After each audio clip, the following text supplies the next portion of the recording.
Hello students, welcome to Vedantu NEET English. I am Ms. Gopika, your own biology master teacher. I hope I am audible, visible and the presentation right behind me is also visible. Please let me know in the chat if I am audible, visible and are we live yet? Yes, are we live students? If we are live, all of you quickly smash the like button and also let me know in the chats.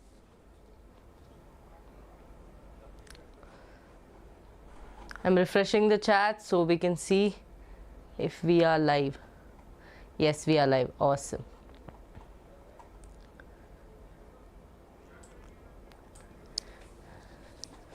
Okay, students, quickly share the link with your friends because we are going to do biological classification part 2, which is a very important topic as well, because if you just watch part 1 and understand only about Monera Protista, there is no assurity that NTA is going to give questions from only that, right? We need to also learn the part 2. So today we are going to do fungi, viroids, which is a very important part. This is what we are going to do in today's class, okay? I hope all of you are ready. Quickly smash the like button and also share the link with your friends, okay? And yes, happy Independence Day in advance to all of you. And a very disheartening thing has happened on the few days before the Independence Day. I hope all of you know about the doctor. So let's all include her in our prayers, and let's also wish and pray and make noise so that people, you know, like justice is served for her this Independence Day. So on that note, I hope all of you are doing well, okay? Yes. Okay, so students, yes, quickly just let me also tell them in Telegram. I have informed them. Okay.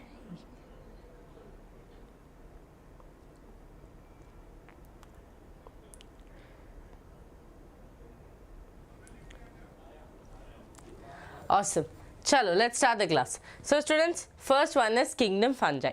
Fungi, okay, whatever you want to tell. Now, kingdom fungi, under like R.H. Whittaker took a lot of time to get this kingdom into place, because as I told you, Monera, Protista, everything was fine.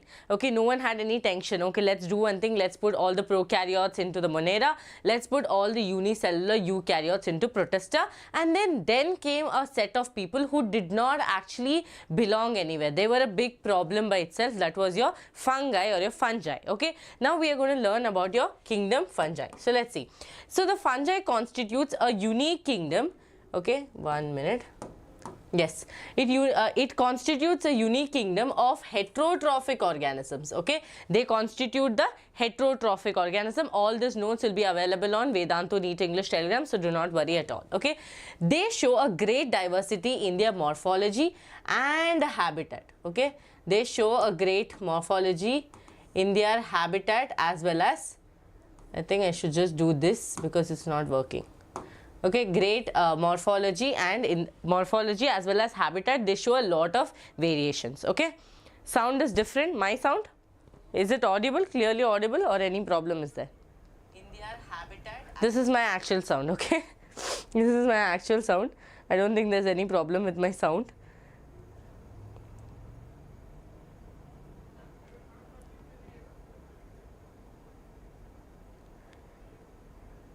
Okay.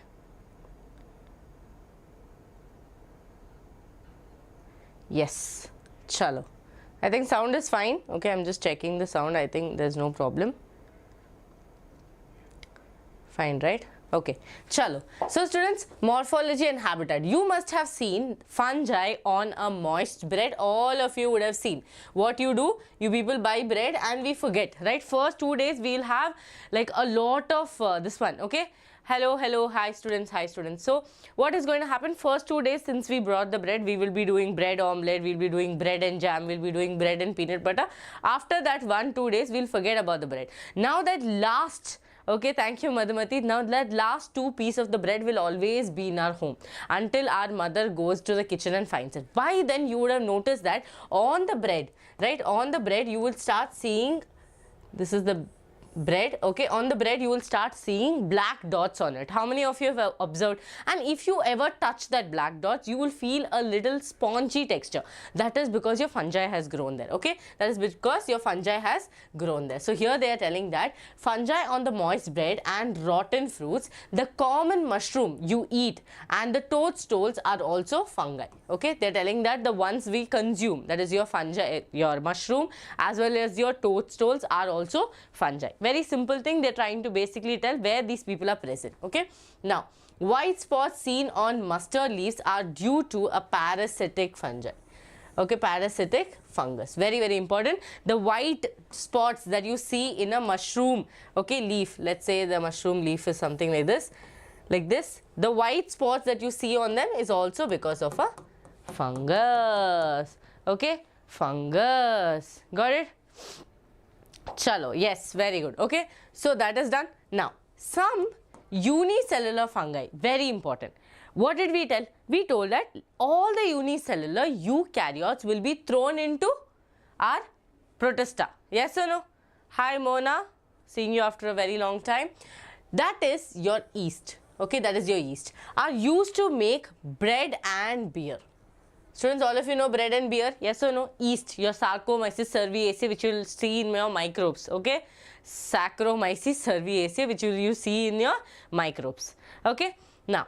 Other fungi causes diseases in plants and animals. Wheat rust, okay, rust is caused by Puccinia.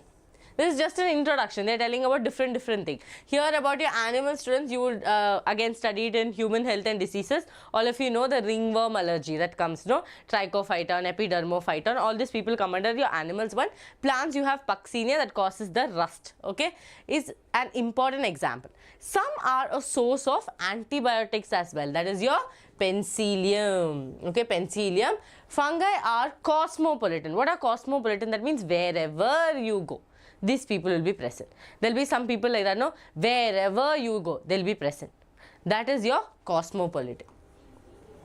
And occur in air, water, soil, on animals and plants. That means wherever you go, these people will be there, right? Like some students, whichever channel you go, wherever you open, these people will be there everywhere, and you will be doubtful.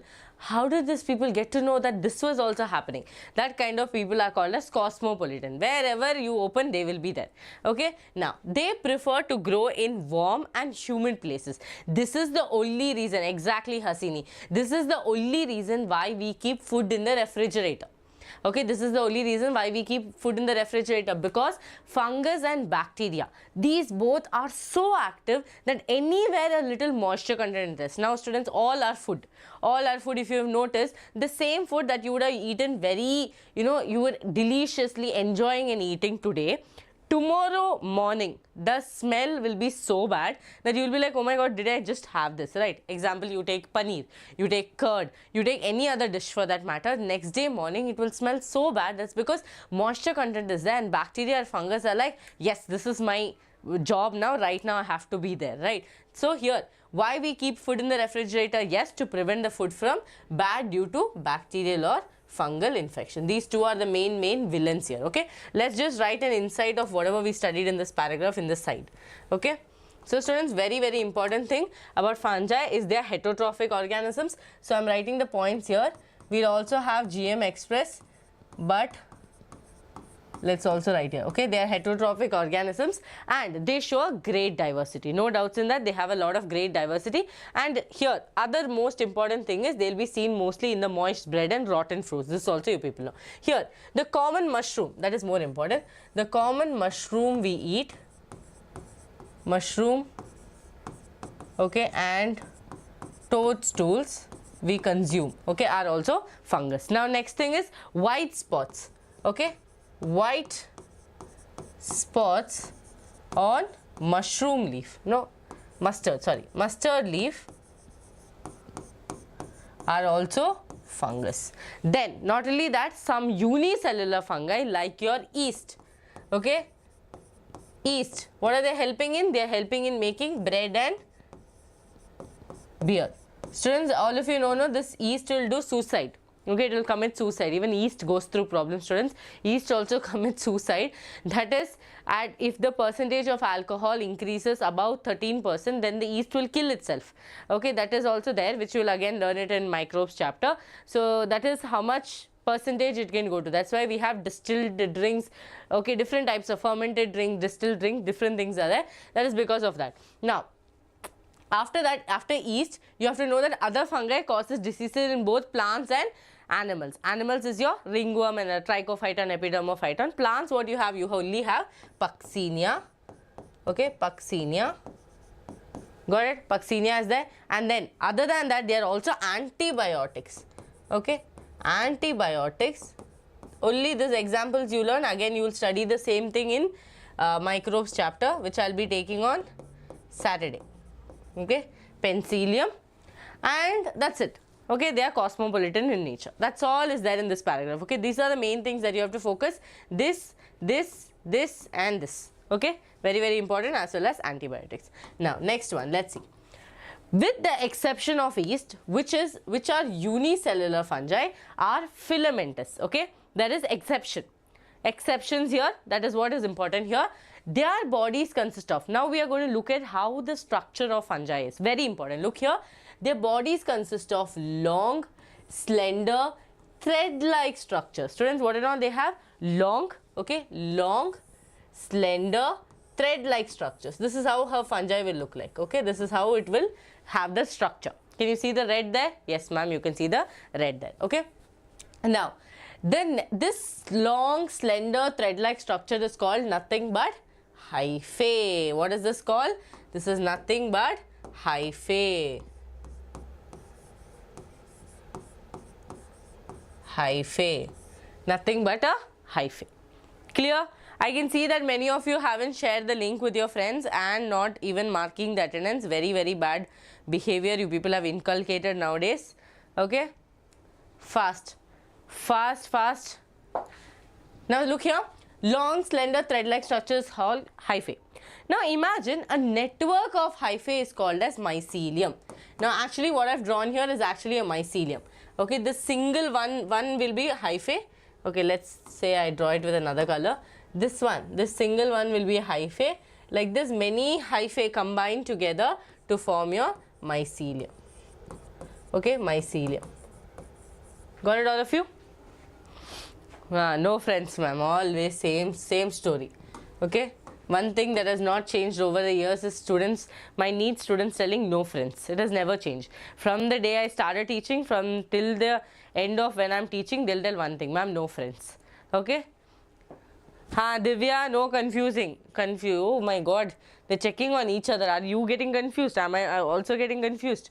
If you're not getting confused, even I'm not getting confused. Okay. Self-love has become too much that you're not becoming of any help now. Okay. Okay. No self-help nor helping other person. Too much self-love has become. So look here. Very simple, students. The body is made up of long and slender filamentous structure called hyphae. When this hyphae all combine together, it will form mycelium. Okay, this will combine to call mycelium. Now, some hyphae are continuous tube filled with multinucleated cytoplasm. They are telling some hyphae are continuous tubes. Okay, let's say this is a hyphae. They are continuous tubes with multiple cytoplasm.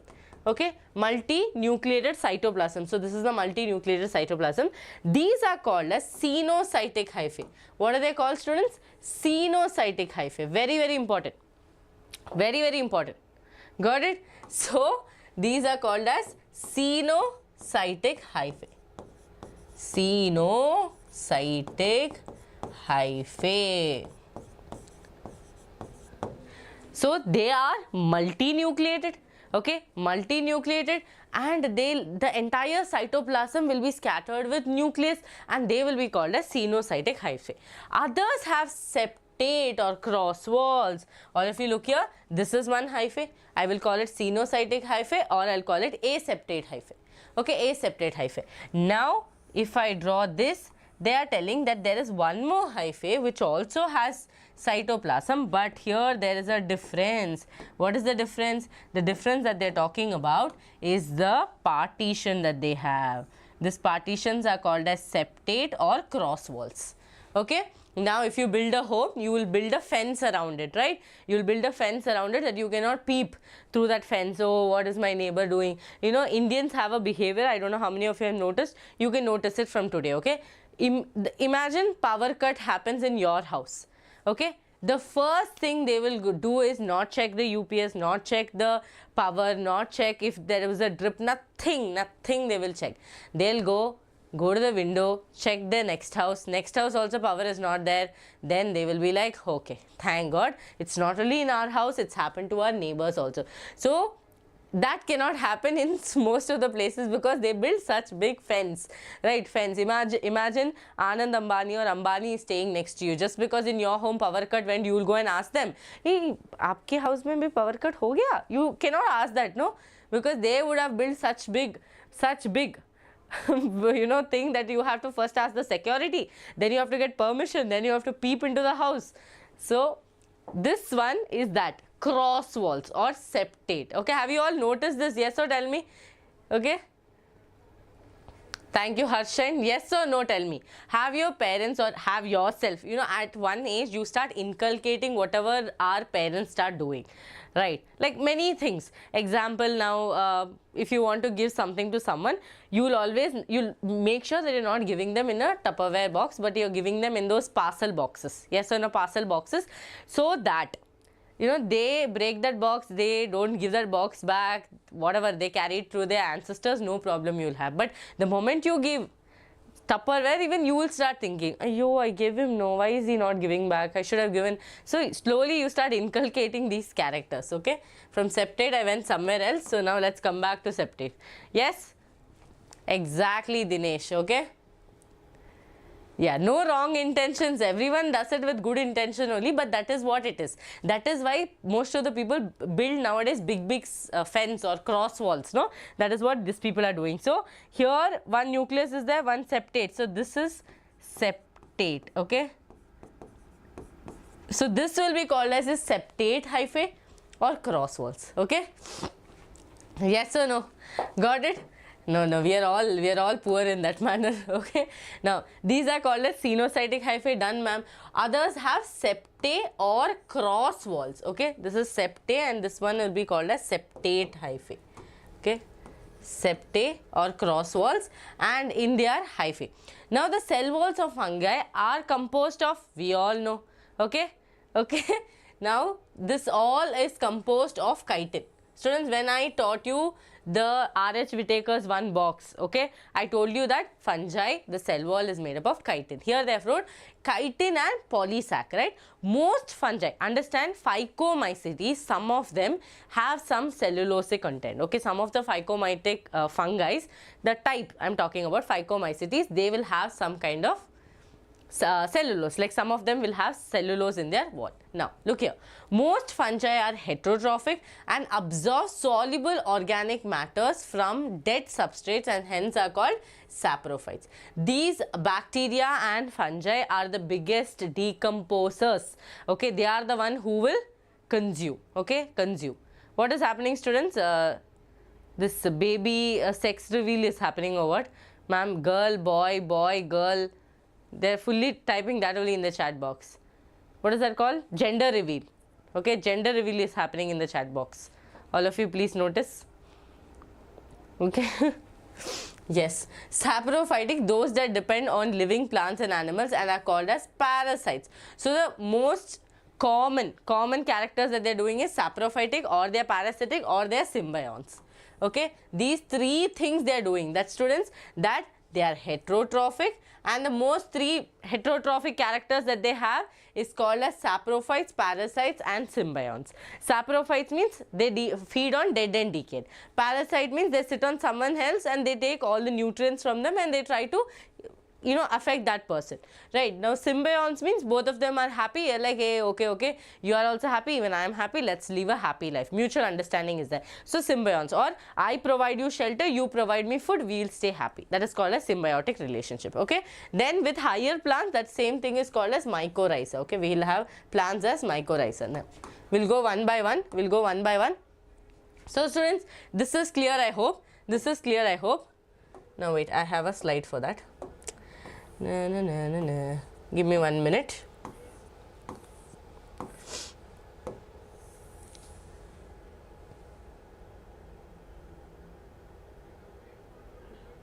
Huh. Okay, look here, tell me what and all we studied now.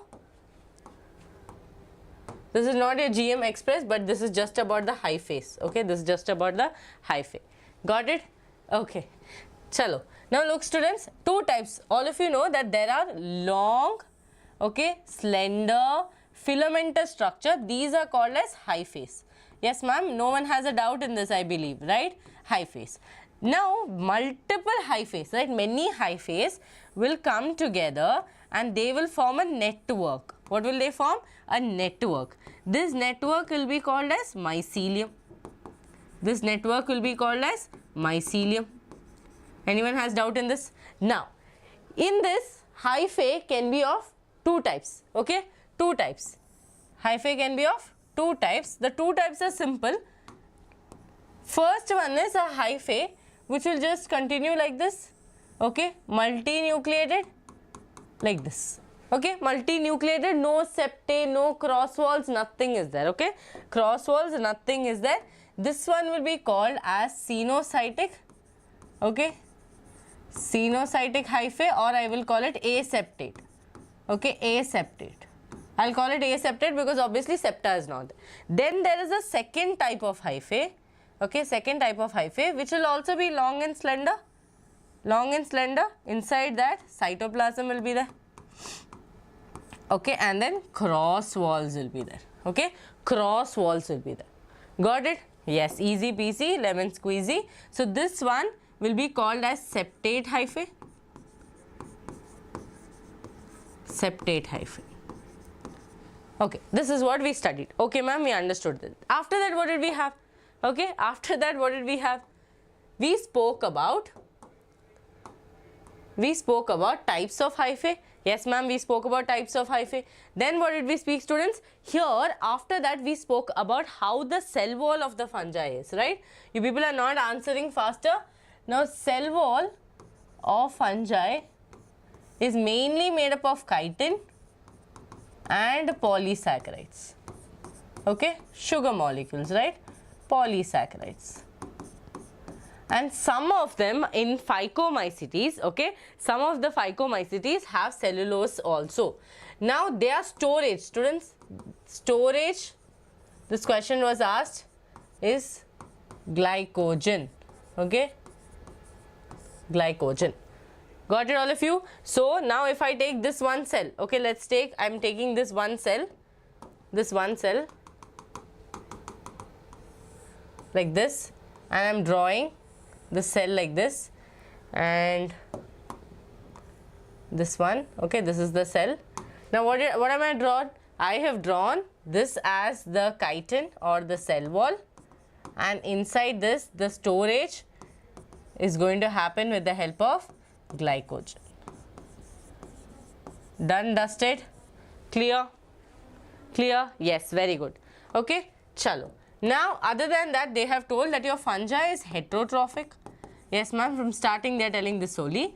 But they have told three main categories, okay? Three main categories. What are the three main categories? Three main categories. First one is saprophytic, okay? Saprophytic. Saprophytic, that means they feed on dead and decomposed. Okay, that's all, very simple. Okay, dead and decomposed. Next one is what? Parasitic. Okay, parasitic, that means they harm another organism and they consume energy from that. Okay, they harm another organism and they consume energy from that. Then the next one is symbiotic. Okay, symbiotic. In symbiotic, you have lichens. Yes or no? In symbiotic, you have lichens where algae and fungi, both of them, who? Algae and fungi, both of them like, hey bro, you are also happy, even I am going to be happy. How are they going to be happy is the question, right? Lichens, students, very simple, algae. Okay, again we will study this in the end of this chapter as well, fungi. Now, fungi wants food. What fungi cannot do is autotrophic, because they are heterotrophic, right? They always have to depend on another organism for food. So this fungi will be like, algae, you do one thing, you anyway have chlorophyll, you make food for me. Then algae will ask, okay, what about you? What are you going to do? He'll tell, don't worry, I will give you shelter. I'll give you shelter. So algae is going to provide the food for fungi. Okay, algae is going to provide the food for fungi, and fungi is going to provide shelter for algae. Shelter for algae. This is one relationship. Then you also have mycorrhiza. Okay, mycorrhiza. That one is going to have, that means the association between fungi and your higher plants, right? Higher plants, like the most common one is glomus.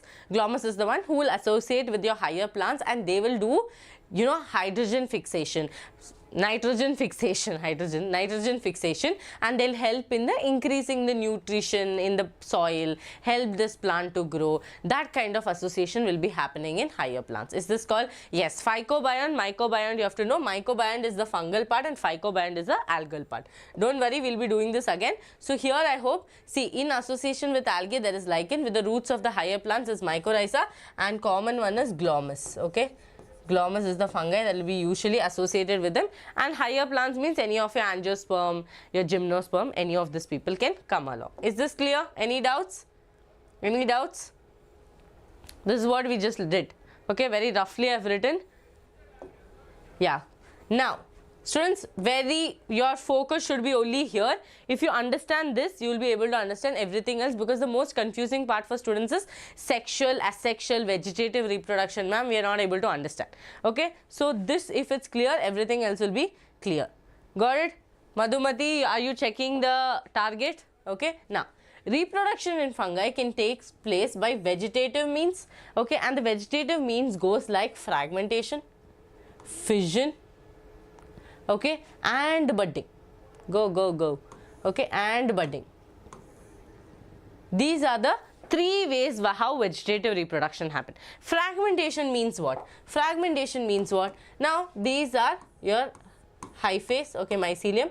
They got, okay, let's take one of them and let's chop them into pieces, right? Small fragments. Like this fragments I take, each of the fragment grows into a complete new individual. That will be called as your fragmentation. Now, ma'am, what is fission? Let's take, this is the mother cell. From here, breakdown has happened and two daughter cells are formed. This will be called as fission. Now, what is budding, ma'am? This is the mother cell. On the mother cell, a small bud has grown. If the bud is very small and like they're not equal, they're irregular. Okay, bud is scooty, the mother is there, bud is scooty, no, the small one is there, that bud will be called as budding. After some time, this bud will fall and it will grow completely as a new individual.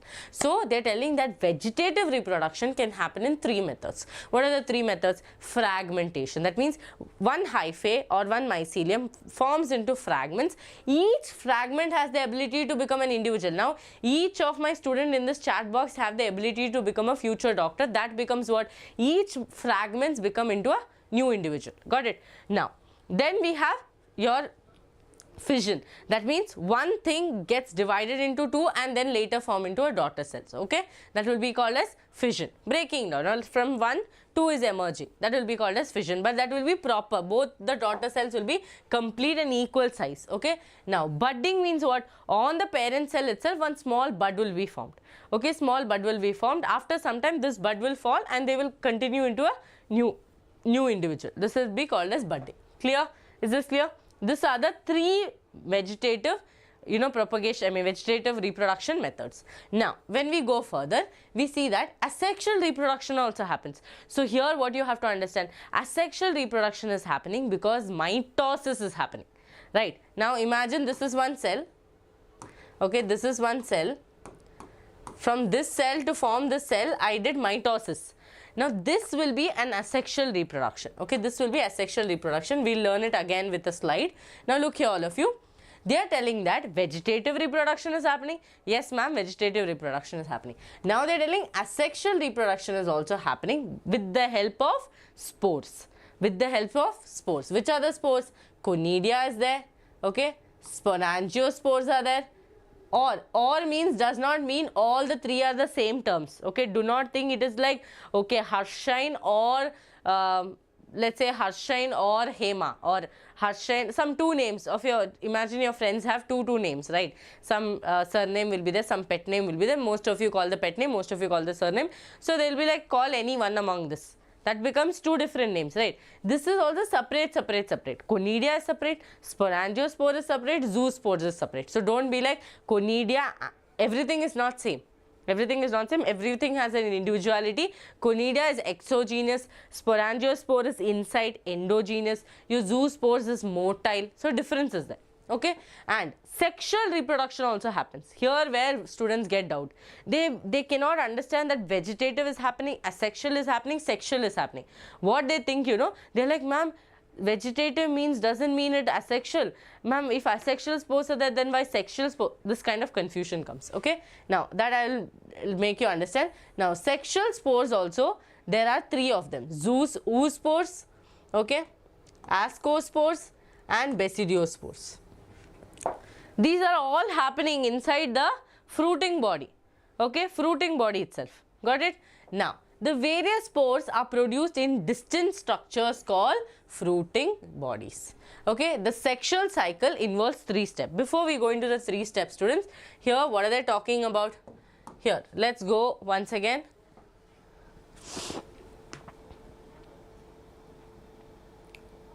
Okay. Yeah, confusing. We will break all the confusions. Okay, look here, students. Now, according to what, students, since I am writing in between, I might not write everything in GM Express, but we will try to write everything. Okay, look here. They are telling 3 ways your fungi is going to have reproduction. First is going to be vegetative. In vegetative, is going to be by 3 methods. Okay, vegetative is going to be by 3 methods. First one is called fragmentation. Okay, fragmentation. Second one is called as budding. I am writing fission there. Okay, budding. Third one is called as fission. Fission. Now I told you all, fragmentation means let's take only one hyphae, okay, and let's make it into fragments. Okay, each of this is a fragment, and this fragment grows into a completely new individual. Okay, completely new individual. Yeah, completely new individual is how fragmentation happens. Now budding, how does it happen? Budding happens where the parent is there, and then on the top itself a small bud will grow, and this bud will later fall and grow into a completely new individual. Okay, completely new individual. Okay, ma'am. Fission. Fission means one cell, this is there, it will split and form 2 daughter cells. Okay, 2 daughter cells. This will be your fission. Okay, no doubts in this. I am moving on further. Okay, now this done. Next is asexual. Asexual reproduction, they are telling that it is happening because of spore formation. Now all of you understand one thing, basically your fungi hyphae will be there. I am telling you 4 stages where it happens. Okay, mycelium will be there, network of hyphae. After that, students, when they mature, they form fruiting bodies. Okay, they form fruiting bodies. In the fruiting bodies, who is going to be there? Your spores are going to be there. Yes or no? Spores are going to be there. So these are basically the 4 stages. Okay, 4 stages through which your asexual reproduction happens. That means hyphae is there. Not only asexual reproduction, reproduction as a general, hyphae is there. Many network forms mycelium. This mycelium later matures to form fruiting body. Inside the fruiting body, spores will be there. Now all of you have seen on the bread, right? This is the bread. Okay, this is the bread. On the bread, all of you would have seen, let's say I am drawing a green one. Like this one fruiting body, you cannot see it this way because you don't have microscopic eyes. But if you see it under the microscope, you will see one dusty, okay, very dusty, spongy structure like this. Okay, like this one spongy structure, like it will look like a white cotton candy. That fruiting body is what is visible to our naked eye. Okay, this is what will be visible to our naked eye. So they are telling all the spores are formed inside the fruiting body, but some happens mitotically, some happen with the help of meiosis. Okay, the ones that happen mitotically, that is very important, please try to understand this. The ones that happen mitotically, I will call it asexual spores. Okay, I will call it asexual spore. And which are the 3 spores that are there? Okay, which are the 3 spores that are there? Very simple, the 3 spores are going to be conidia. Okay, conidia, sporangiospore, okay, sporangiospore, and the third one is going to be your zoospores. Okay, zoospores. Clear, all of you? Chalo. Now, I am telling you that conidia is exogenous. That means, imagine this is the fruiting body. Okay, this is there. Conidia will grow like this. No covering. Okay, no covering. So, we will call it exogenous. Okay, exogenously. They grow outside. Outside, exogenously. Now, sporangiospore means at the same place, it will grow inside with a covering.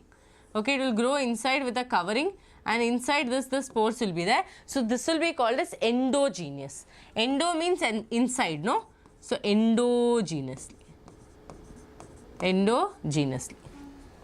Done? Clear? Then we have zoospores. Zoospores are motile. Motile means they have the ability to move. Okay, they have the ability to move. Is this clear, students? Any doubts? Please let me know in the chats. Any doubts? Any doubts? Any doubts? Okay, please let me know in the chats if you have any doubts. And hydrate yourself, all of you.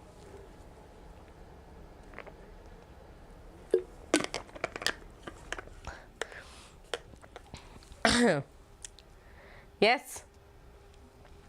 This is the only one that is exogenous. Okay, that's why I haven't told you. This both are endogenous. Okay, both are endogenous. Only this fellow is motile. These two people are not motile. Okay, these two people are not motile. Got it? Yes, ma'am. Clear. Now they are telling sexual spores also are there. What are they telling? Sexual spores also are there. This sexual spores, students, I am erasing this bread mold and all. Okay. They are telling this sexual spores are also of three types. Okay, first one is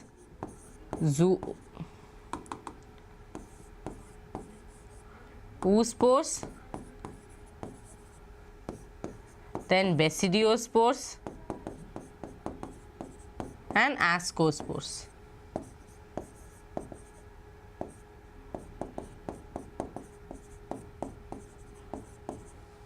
Yes, these are the ascospores, right? So now why are you getting the confusion? The confusion is going to be because understand vegetative, right? Here no spores, nothing, no involvement is there from the body itself, breakdown is happening, they are forming something else. So don't get confused with this is completely separate, okay? Now, when you come to asexual spore, understand if a spore mitotically undergoes a division and form these spores, right? Your conidia, sporangiospores and zoospores, they are called as asexual spores. Now, if they are doing in the normal method, that means with the help of meiosis we are doing it, it will be called as sexual spores, where we have oospores, your ascospores and basidiospores. Basidiospores, from the name itself, you know, it is in the Basidiomycetes, right? Ascospores means Ascomycetes, that's all. Okay, no confusion anymore. Now, let's go further. Now, see, when the fungus reproduces sexually, okay, sexually, very, very important, we are talking, oh no students, wait, we didn't go through this one, no? Yeah, here. Now, see, the sexual cycle involves the following three steps. Now, we are going to go through the three steps. First one, fusion of protoplasm, okay, fusion of protoplasm between two motile. It can be moving or it can be non-moving, that is non-motile gametes, is called as plasmogamy. Plasmogamy. That means imagine these are your two spores. Okay, these are your two spores. Two non-motile spores, two motile spores. Okay, two motile spores. These two spores, that is your non-motile or motile, both of them, if both of their protoplasm fuse together. Protoplasm means what? Cytoplasm plus your nucleus, right? Two protoplasm fused together between two motile or two non-motile. This will be called as plasmogamy. This will be called as plasmogamy. Now, this will lead to what? Okay, this will lead to a cell formation, right? This will lead to a cell formation with two nucleus. Now, students, understand this one. Okay, if I call it parent, that means they are genetically similar, that means they fall into same species, but then they will have variation, okay, genetic variation will be there, like how in humans, right, we might be from different families, but when we, after we get married and we form a child, the child will show the genetics of us, right, variation. That variation they are talking about, they will be from the same, that means all belong to humans only, no, from humans, two of them will be genetically, they will have variation. One will carry their family gene, another person will carry their family gene. They both will get married and have a baby. If they have a baby, the genes are going to come from the parents, okay. So if I call them parents, that means understand that they are from the same species, but genetic variation is shown. Now they will form a dikaryon stage. What will they form? A dikaryon stage. Dikaryon stage is nothing but two nucleus, okay, two nucleus is present. Two nucleus is present. Now this two nucleus will fuse together to form your zygote, okay, or they can stay as an intermediate stage. That is what we are going to go further. But look here, next point is fusion of two nucleus. So if this two nucleus fuses, I can call this as karyogamy. Karyogamy, okay, I can call this as karyogamy. That means first what happened, two non-motile, two motile, doesn't matter. If both of their protoplasm fuse together, I will call it plasmogamy. Yes, ma'am, you call it plasmogamy. If both of that nucleus, okay, in the next stage, these two nucleus fuse together, that will be called as karyogamy, okay. Plasmogamy, fusion of protoplasm, karyogamy, fusion of nucleus. Now after fusion, okay, after fusion, the next stage, let's say I'll take them to the next stage, okay, fused, they became one and they will start forming spores. Okay, they will start forming spores, that is meiosis and zygote resulting in haploid spores. Here what is happening? Meiosis is happening, right, because this is a sexual phase. So here meiosis is happening to form spores.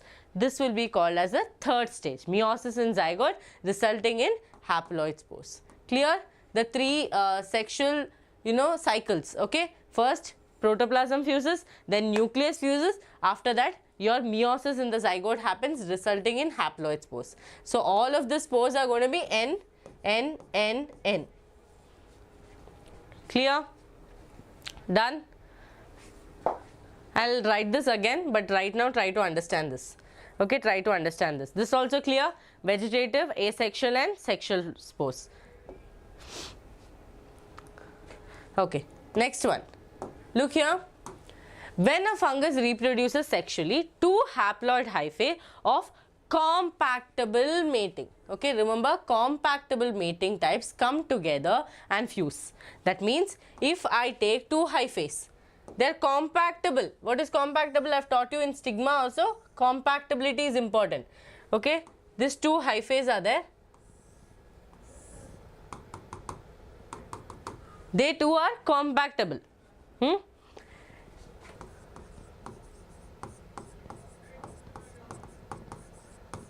They both fuse, okay, they both fuse. After that what is going to happen?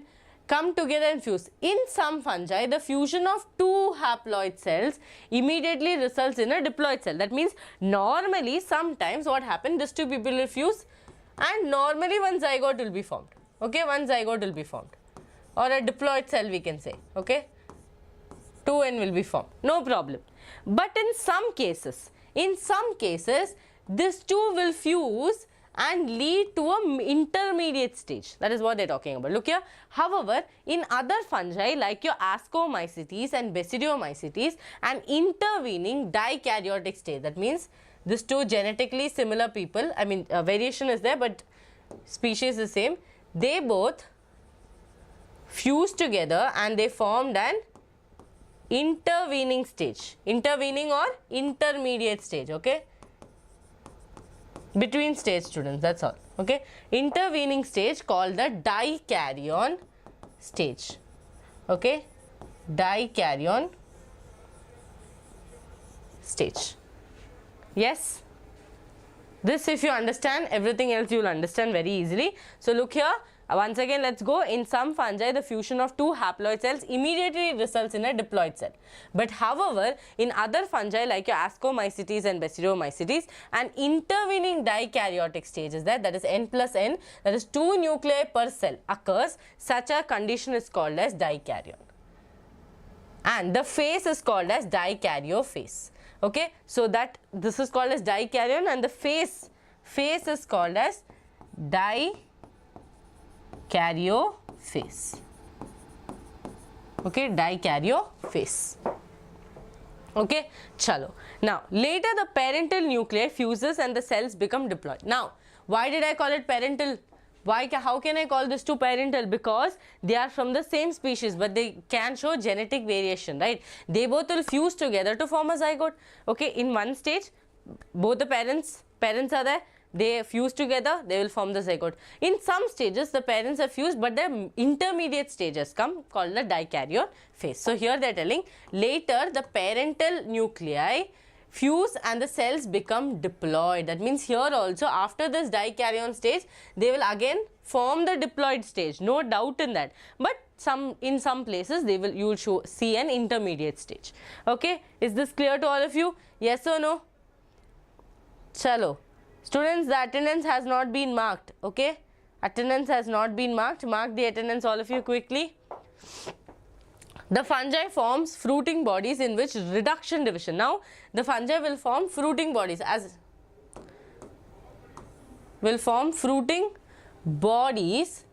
in which reduction division happens. Okay, reduction division happens leading to the formation of haploid spores. This I think by now Baswa sir would have taught you, right? Mitosis, meiosis and all that. Now, the morphology of mycelium, mode of spore formation and fruiting bodies resulted in different types, basis for the division for kingdom into various classes. Got it? So, students, now I am taking one of the GM Express slides. Okay, and we are going to write whatever we did so far. Are you ready? Because I feel many students will get confused if I don't write it right away. Okay, yes?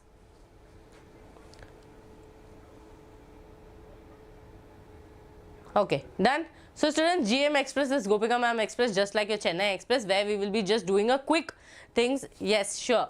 It's quick thing from whatever we understood so far. Okay, I'm just going to write one very important portion is about your dikaryon stage and other things. Now, students, understand, normally a hyphae, okay, two hyphaes are there. It could be cenocytic, it could be aseptate or septate. Two hyphaes are there. These two hyphaes are compatible. That is the most important thing. They are compatible.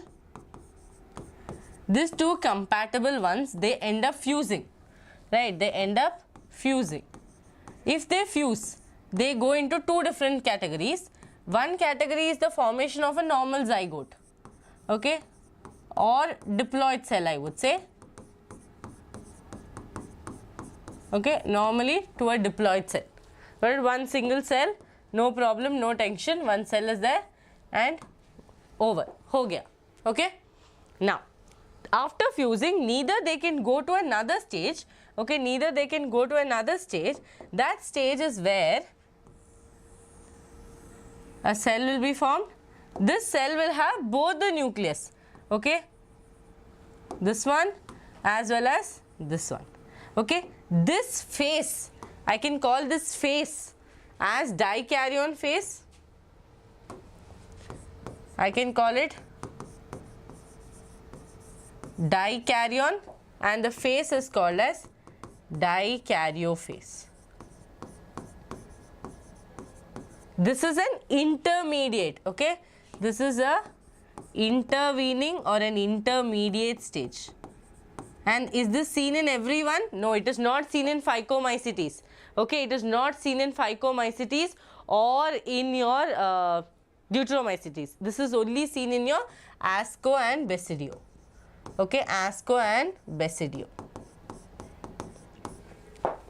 Now, after this stage, okay, after this stage, normally they will go into fusing. Okay, these two will fuse and normally forming a diploid cell.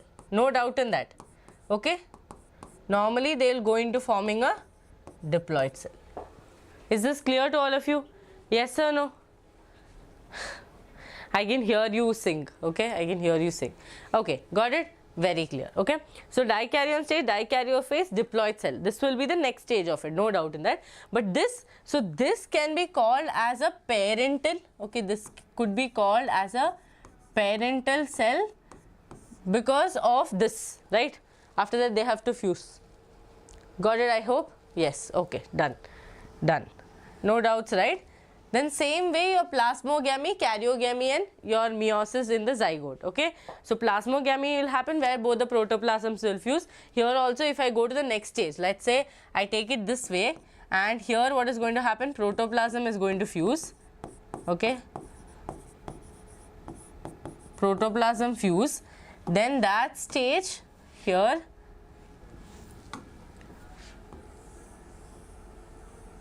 protoplasm will fuse and I'll get one thing, okay, where the nucleus is fused.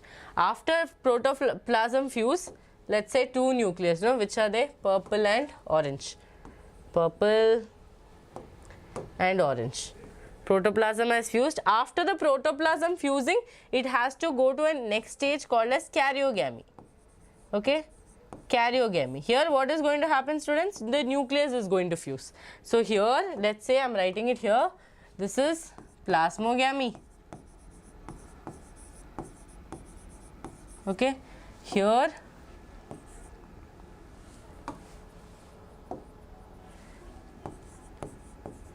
karyogamy.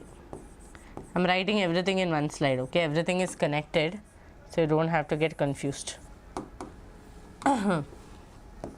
Okay, here nucleus is fusing,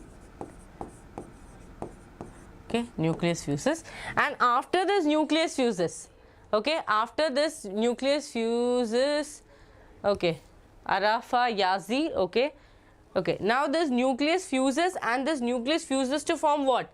They will fuse to form spores, okay, they will form spores, and these will be haploid spores, okay, this will be haploid spores. So here what is going to happen? Here meiosis is going to happen, okay, meiosis is going to happen, meiosis is going to happen. Done? Clear?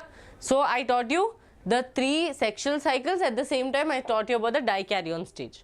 I hope no confusion should come here, okay, no confusion should come here. I am just changing this green color, okay, because I want this and this to be separate.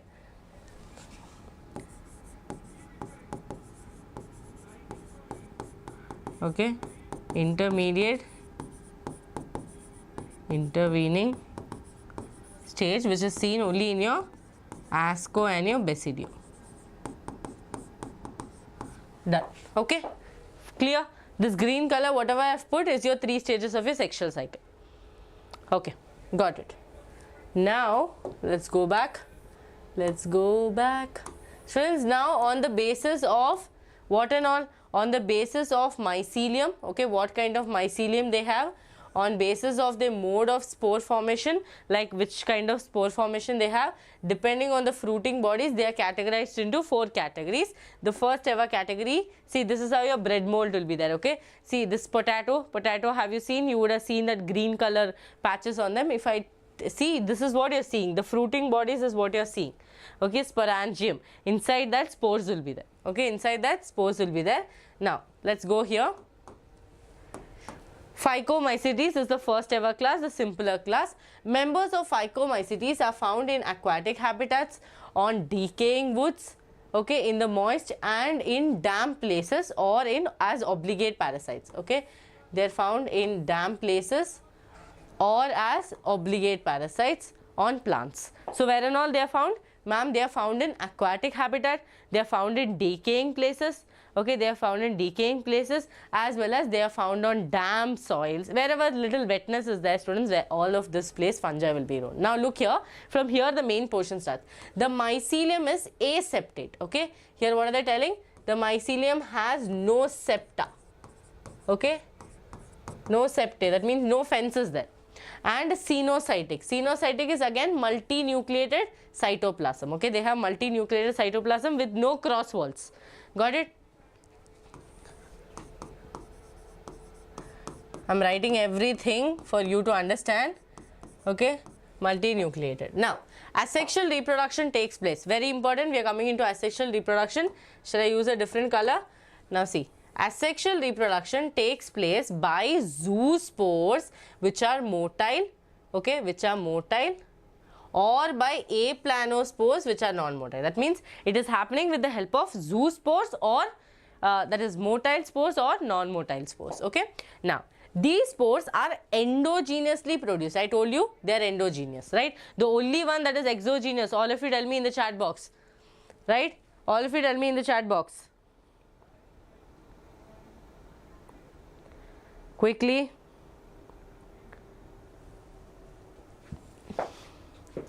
Quick. Endogenously produced in the sporangium.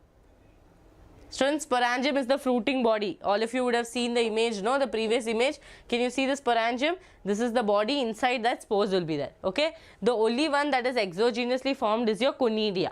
Conidia. By now you should be able to answer this now. A zygospore, students, look here. A zygospore is formed by the fusion of two gametes. These gametes are similar in morphology, isogamous, anisogamous or oogamous. So, a zygospore is formed, okay, which is by fusion of two gametes. Fusion of two gametes. Now, here they are telling isogamous. See, isogamous means two things are there, okay, two spores are there which are same in size or similar in size, shape, everything, okay, shapes, everything. Got it?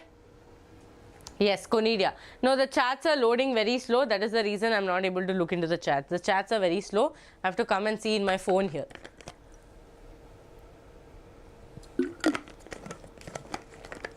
There is a network delay.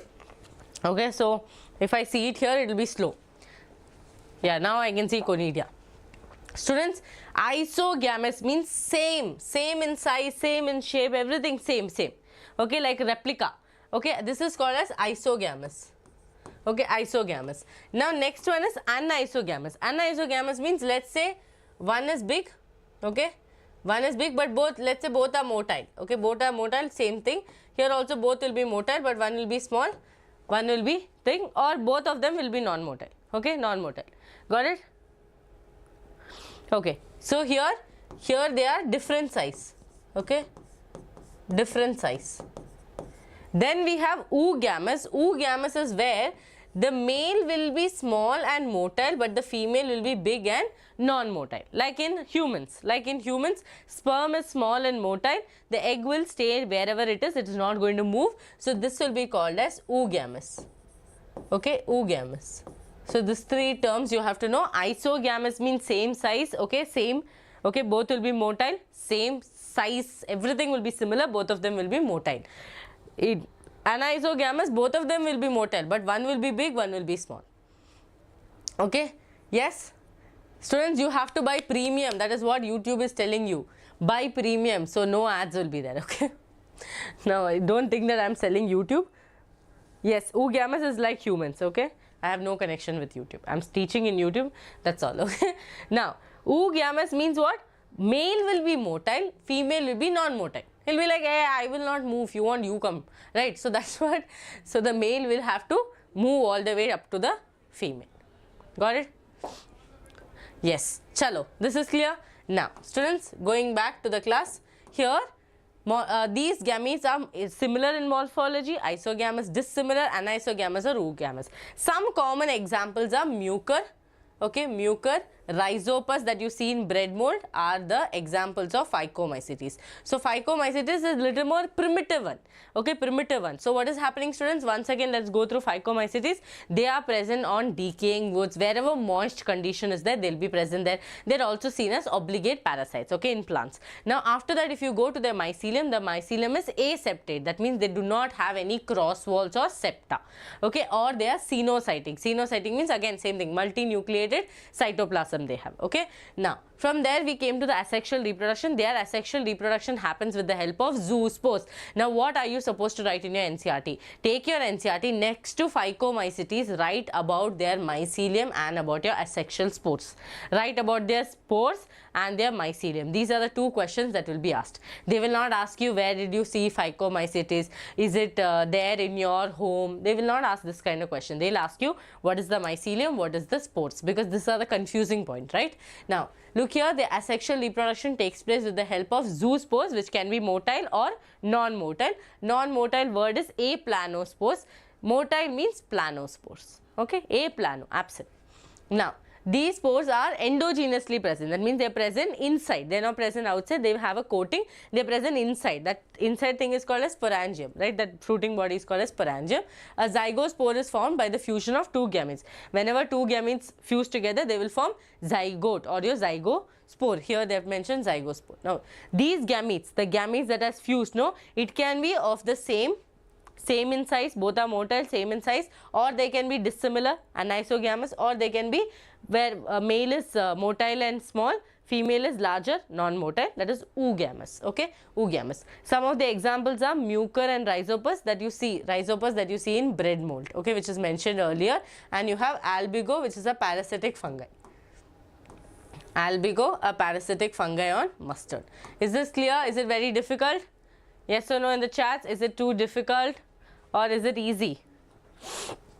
Okay, if anyone is finding it difficult, let me know. I will revise it again. I'll revise it again.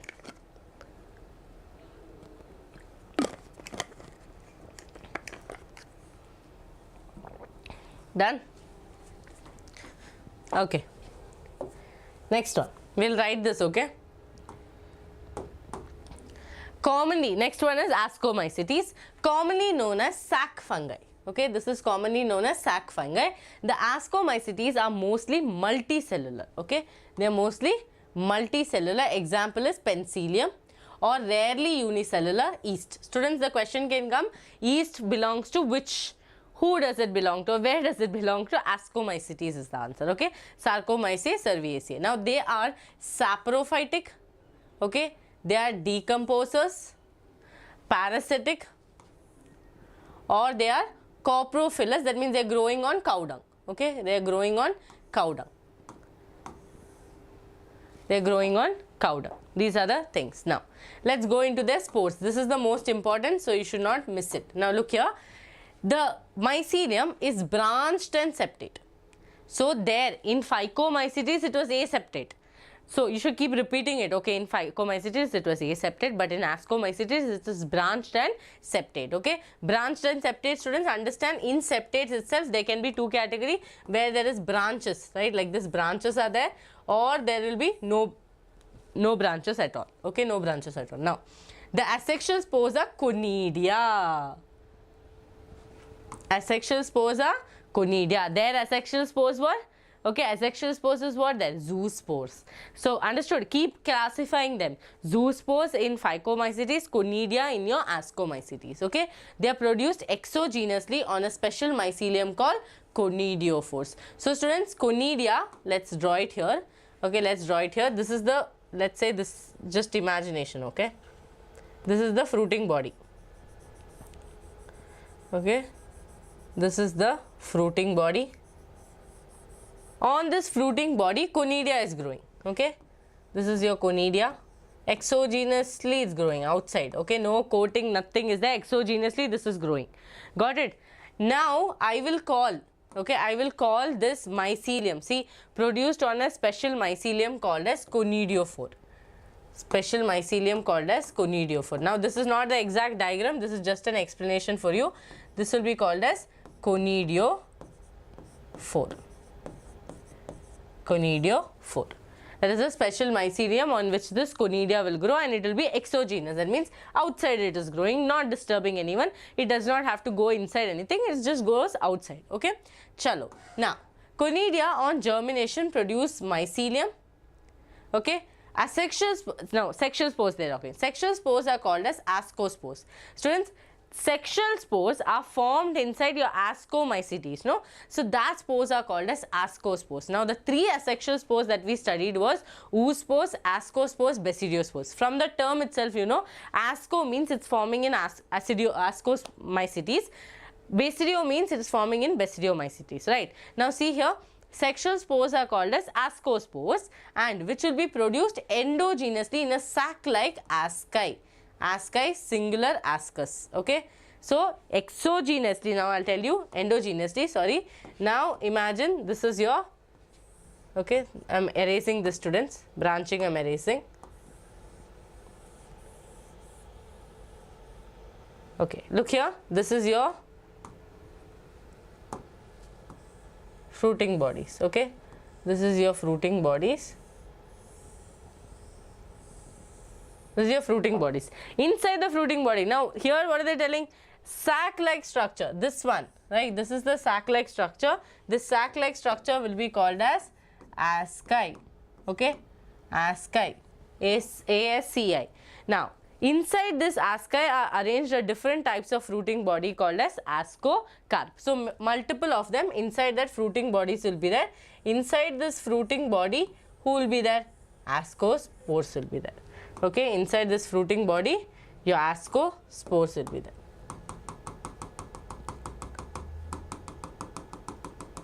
Clear to all of you? Yes or no? Yes or no, all of you? Chat box. Chalo. So, very simple.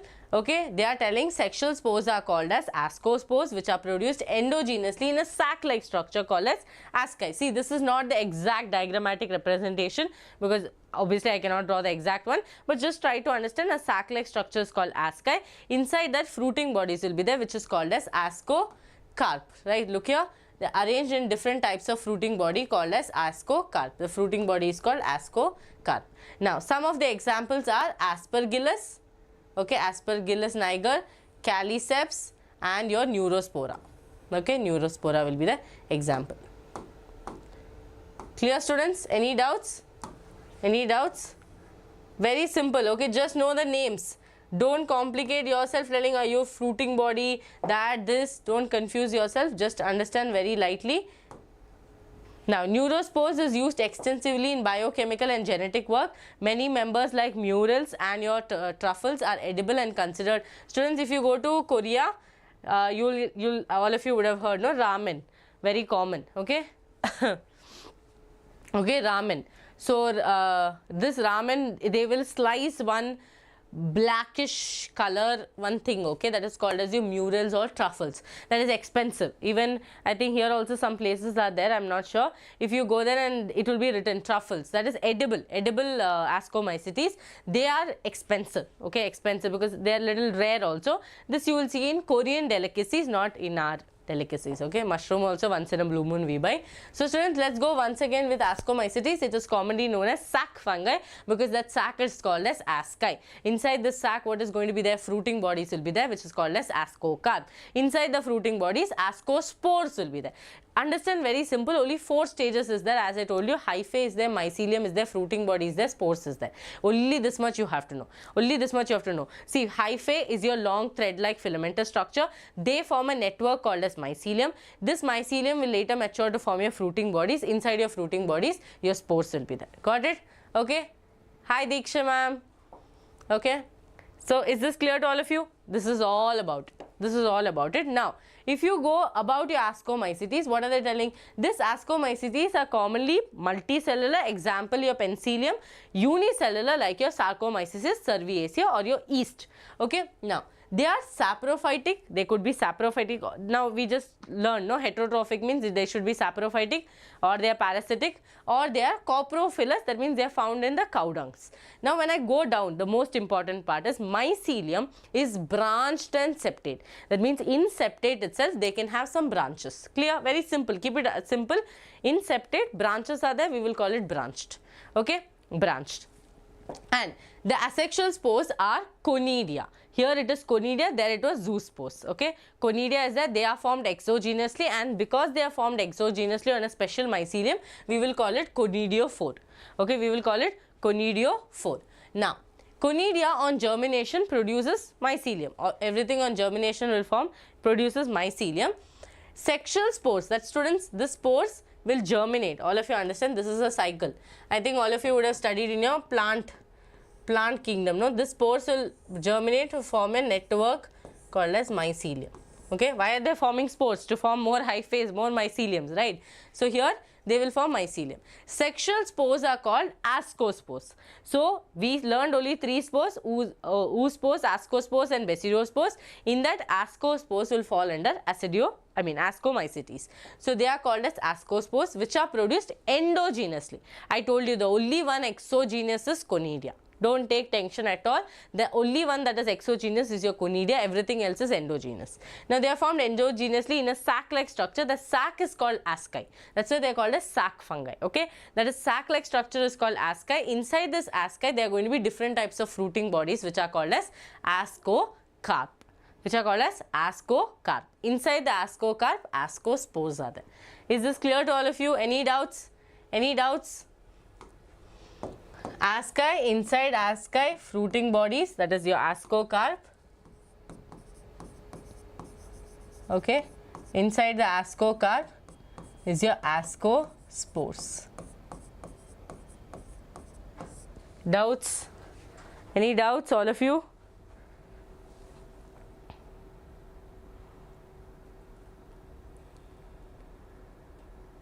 Oh, Likita is there? Okay.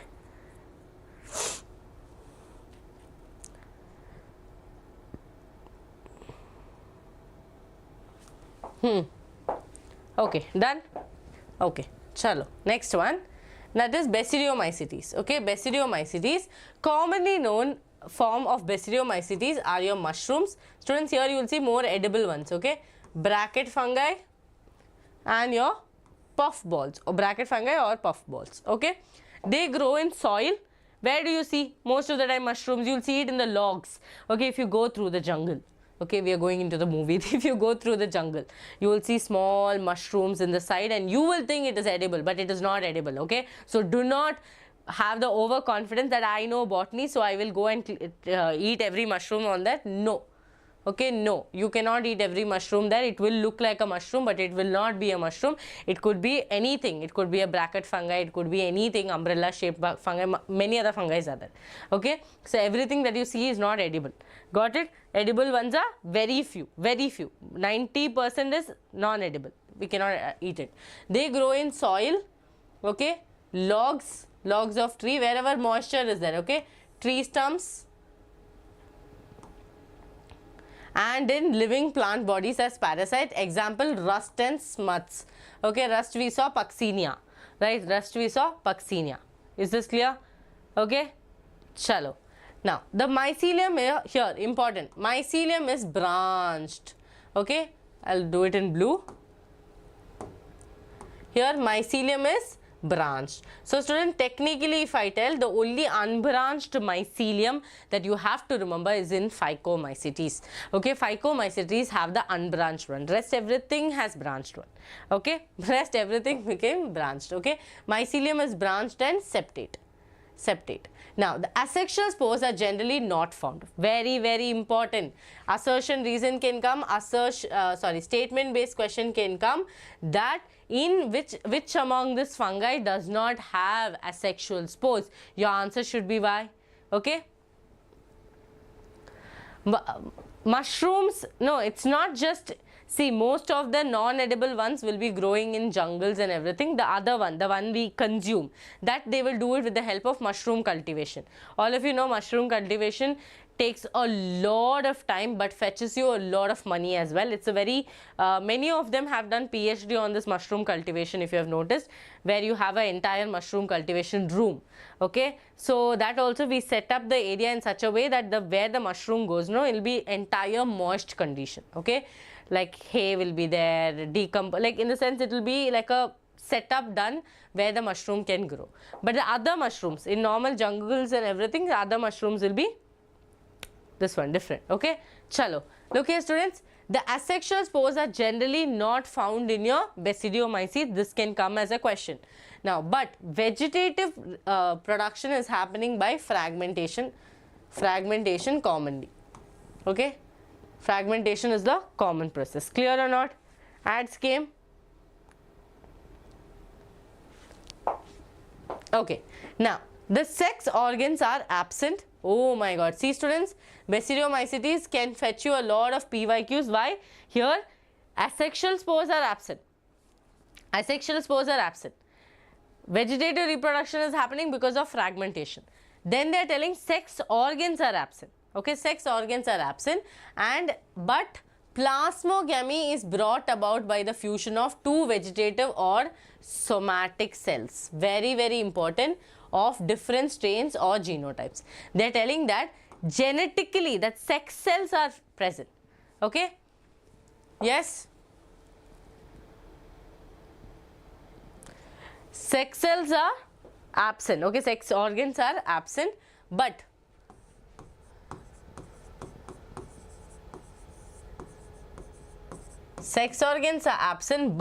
plasmogamy, that is fusion of your protoplasm, is going to happen. Okay, plasmogamy is going to still happen with the help of somatic cells. Okay, somatic cells. Germ plasm need not be there. Okay, germ cells are not there, but somatic cells are going to help in doing plasmogamy. Got it? Got it? Okay. Padmini, you had to join from the starting of the class, dear. I already finished explaining. Okay, you can please watch the replay after the class. Okay, now the resultant structure is dikaryotic. That means, students, after plasmogamy, the somatic cells will fuse, right? That will go automatically into which one? Dikaryon stage. Why? Because I already told you Ascomycetes and Basidiomycetes are the ones who are going to show dikaryon stage. So, 2 nucleus will be there. Okay, 2 nucleus will be there. Got it? Dikaryotic, which ultimately give rise to the basidium. Okay, which will ultimately give rise to the basidium. Done, done, done? Done, done, done? All of you in the chats? This will later give rise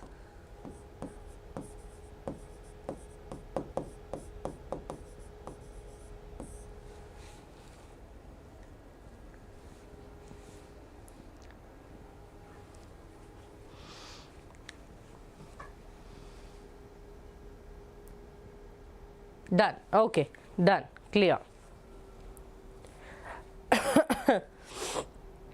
Okay, now students, see, if a sex cycle, okay, has to happen, yes Trisha, okay, it has to happen, we go with plasmogamy, karyogamy, then meiosis. But here sex organs were not there, somatic cells did the job. So after that, see, after basidium is formed, okay, basidium is formed, the karyogamy and meiosis will take place in the basidium, producing 4 basidiospores. The ultimate goal of going through this sexual cycle is what? To form spores. If spores are not formed, then how will they get scattered? How will they form hyphae? How will the generation continue? Ultimate goal is that. Ultimate goal is that, right? So, 4 basidiospores. Now, this basidiospores are exogenously produced on the basidium. The basidia are arranged in fruiting bodies called as basidiocarp.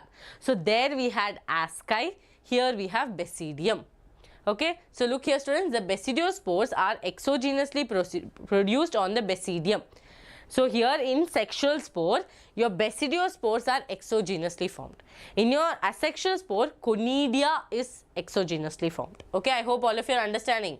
Okay, I am assuming that you understood this and moving forward. Okay, they are exogenously produced on the basidium.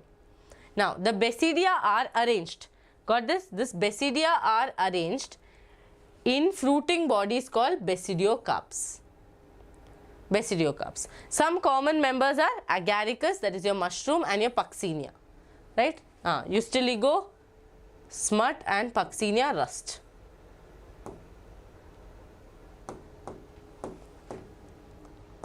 Any doubts? We will write this again now. Okay, but as of now, just let me know. This much is clear. Yes, ma'am. Understanding? So many boxes, no? This whole chapter is very, very important. That's why I took NCERT line by line of this chapter. Okay? Ascomycetes and Basidiomycetes, we will write it in GM Express. Okay? So, keep all the points in mind so that when we come back here, we will remember everything. Chalo. So, students, Basidiomycetes, you want a quick revision. So, commonly it is known as Basidiomycetes are basically the agaricus, that is your mushroom, okay, mushroom as well as your puffball. This is the example, okay, just remember this. Now, where and all they will be seen, where and all have you seen mushroom? In soil, in logs, in tree stumps and all of these places. Chalo, that is also not an issue for me, ma'am. Here, mycelium is branched and septate. I told you the only one that has an aseptate mycelium is Phycomycetes. Then why should you take tension? Don't take tension, relax, take a deep breath. Okay, this is the first time I am studying this chapter. I will be able to learn this later on, okay. Now, The branched and septate. The asexual spores are generally not present. Here, one tension is not there. You don't have to worry about conidia, sporangiospores or your zoospores because they are completely absent. Sex organs also are absent. Then who is doing the job? Vegetative reproduction is happening by fragmentation. Cut, fragments are formed. Okay. Now, they are like, okay, sex organs are absent, but let's not stop the process, no, because our ultimate goal is to make sure that spores are formed. For spores to be formed, let's take another thing. Sex organs are absent, no issues. With the help of somatic cells, with the help of not the germ cells, somatic cells, let's do fusion of the plasmogamy. That means let's do plasmogamy where the protoplasm fuses and the protoplasm leads to a stage called as the dikaryotic stage. Now this dikaryotic stage will fuse together to form the basidium. Like how we had asci, sac-like, no? Same way one basidium will be formed. Now after this basidium is formed, let's do the rest of it. That is karyogamy and meiosis will happen in the basidium, giving rise to 4 basidiospores. What will happen? 4 basidiospores will be formed. There it was ascospores, here basidiospores. Now these 4 basidiospores are exogenously present. Where? Okay, exogenously produced on the basidium. Okay. This basidium or basidia, singular plural, are arranged in fruiting bodies. They will be arranged in fruiting bodies. These fruiting bodies are called as basidiocarp. So in Ascomycetes and Basidiomycetes, you see the word carp. Carp means fruiting bodies. Carp means fruiting bodies. Okay. You're welcome, Sony, Mohan. So, basidiocarp. Inside the basidiocarp, who will be there? Spores will be there, right? Spores will be there. So, inside the basidiocarp, there will be your basidiospores. Okay, in the fruiting bodies called basidiocarp. Now, mushroom, agaricus. Okay, then Ustiligo, smut, Puccinia, rust. Okay, exogenous means outside. Endogenous means inside. Exogenously present means present outside. Okay, endogenous means present inside. Okay, now in this water bottle, right, if something is present on the top, this pen is present like this is exogenous. If I open this and keep it inside, endogenous. Okay, I'm sacrificing my water for you people. Endogenous. Got it? That is the whole thing. Yeah, done. Chalo. Next one is Deuteromycetes. Okay, students, only this portion is a little confusing. I wouldn't tell a lot confusing, little confusing. But if you give your concentration, then read your NCERT, you will be sorted. Okay, chalo. Now see, Deuteromycetes. This is one confusing. Like how we had onion, no? In your Euglena was an onion in your part 1. Like this fellow is that who you know, like Shah Rukh Khan in Chennai Express. He doesn't know where to go, what to do. He left the train, left his friends, wanted to go to Goa, but ended up going to Chennai. Confusion if I should marry her, if should not marry her, but he did not even come to marry her. So, like Chennai Express Shah Rukh Khan is your Deuteromycetes. Imperfect fungi.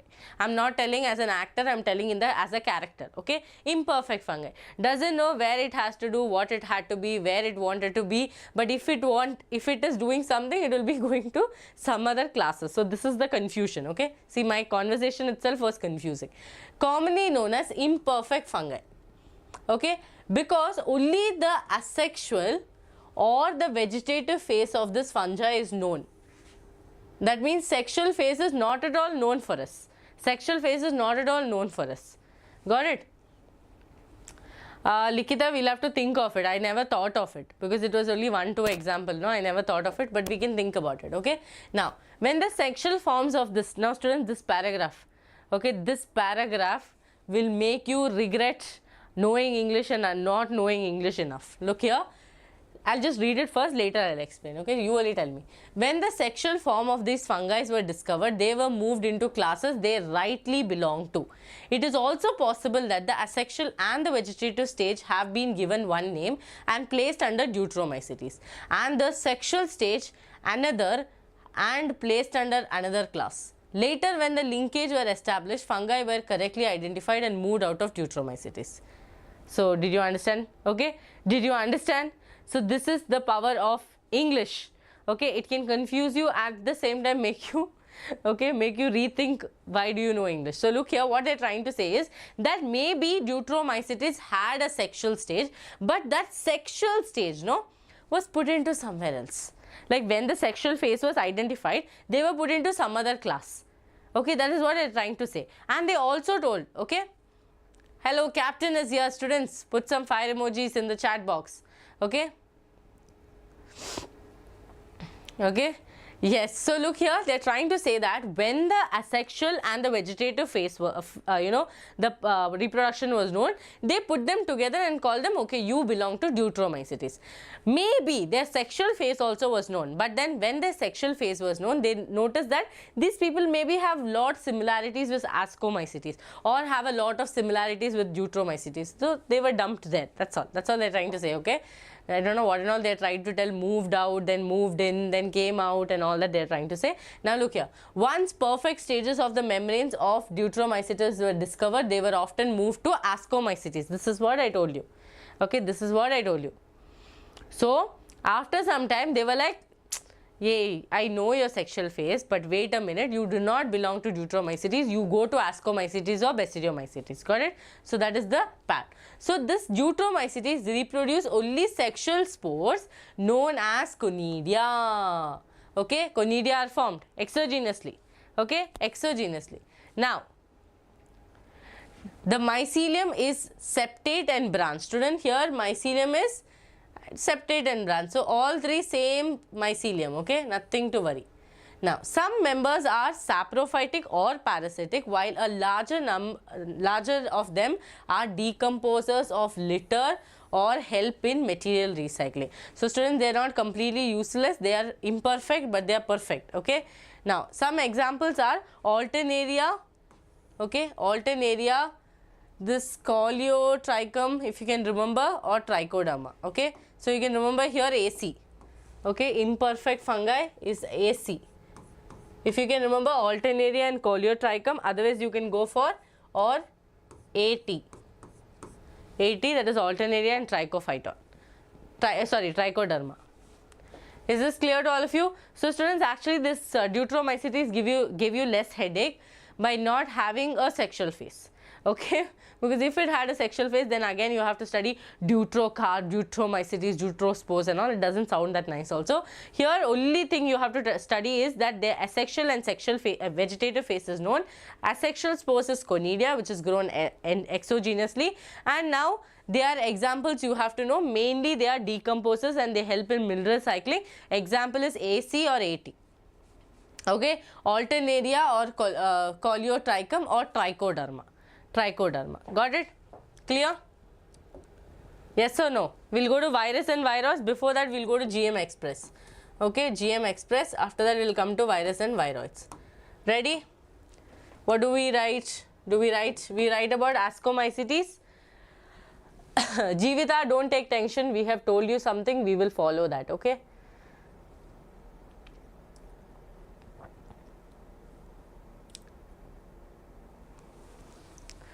Okay. Yes. Done. Shall we start Ascomycetes? Ascomycetes, students. First I am writing Deuteromycetes and Ascomycetes. Okay. Do you want me to draw a line? Let's do one partition. Okay. This Ascomycetes, I am not writing Phycomycetes because there is nothing confusing there. All of you tell me 1 points of each of them. Then only it will be easy for me.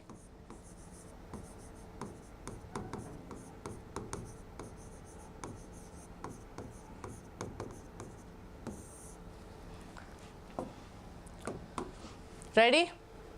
Chalo. Okay, yes, exactly. We are going to the first station is over. This is station number, oh students, station number 1 and 2 became repeater. Okay, this is your entering station. This is station number 1. Okay, I'll drop you here. Before I drop you, you have to start. First thing is, students, they, as the name, they are sac-like fungi. Okay, sac-like fungi. Now the next most important thing that you have to worry is about their mycelium. Okay, mycelium. You don't have to worry about anything else about their mycelium. Tell me quickly their mycelium. Branched and Madhumati told for Phycomycetes or this one? branched, okay? Everything after your Phycomycetes is branched. Branched and septate. Okay? Next thing you have to worry about is their asexual spores. Okay? Asexual spores and their vegetative reproduction. Any vegetative reproduction is there that you have to worry. All of you quickly tell me, any vegetative reproduction did we go through? No, we did not go through, right? Asexual spores we went through. Which one? It's conidia. Okay? Yes? Conidia, they are exogenous. Okay, they are exogenously formed, and since they are exogenously formed, they are formed on a mycelium, right? They are formed on a special mycelium, okay, special mycelium called as conidiophore. Special mycelium called as conidiophore. Am I right or wrong?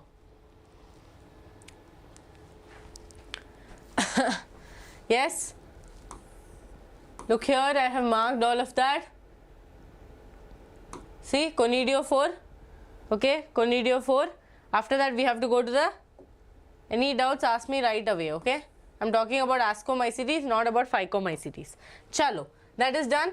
Okay, now we are going into the sexual phase. Okay, sexual phase. Jivita, it will be done by December. Okay, relax. Now, next one is sexual phase. Sexual phase, students, this is where a little confusion you can have, but let's try to make it clear.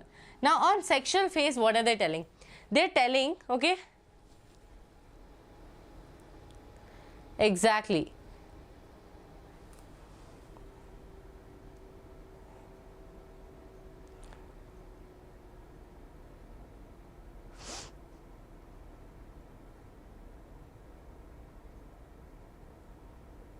Okay, yes, clear? Now students, sexual phase, that is sexual spores, are your ascospores. Okay, sexual is your ascospores, yes or no? Now, this ascospores are in a sac-like structure called as asci. Yes, asci, yes. So, we start with asci, which is a sac-like structure, inside which your fruiting bodies, right? Inside which your different fruiting bodies will be there. Different fruiting bodies will be there, which are called as ascocarp. Okay, which are called as ascocarp. Now, inside this ascocarp, who is going to be there? Ascospores are going to be there. Okay, ascospores are going to be there. That's all. Right, that's all.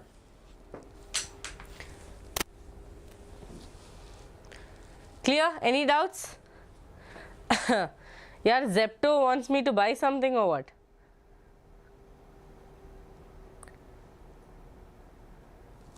Full time Zepto is telling me buy something, buy something. Are you getting the same ad, students? Done? Yes? Ascocarp, is this clear? Now, examples. Okay, examples. Examples of your Ascomycetes up to Ascocarp we did. We have Aspergillus, yes or no? We have Caliceps and we have Neurospora. Neurospora is used in lot of genetic, okay, biochemical and genetic work. So, you have to remember that, okay. Now, to remember this, we can go for ACN, okay. ACN, okay, this also is AC actually, but you have to know N also. Students, can. Students, can you can remember, okay, because it is sac like, no, you can remember can, okay, can. So, can will be Calicep, Aspergillus and Neurospora.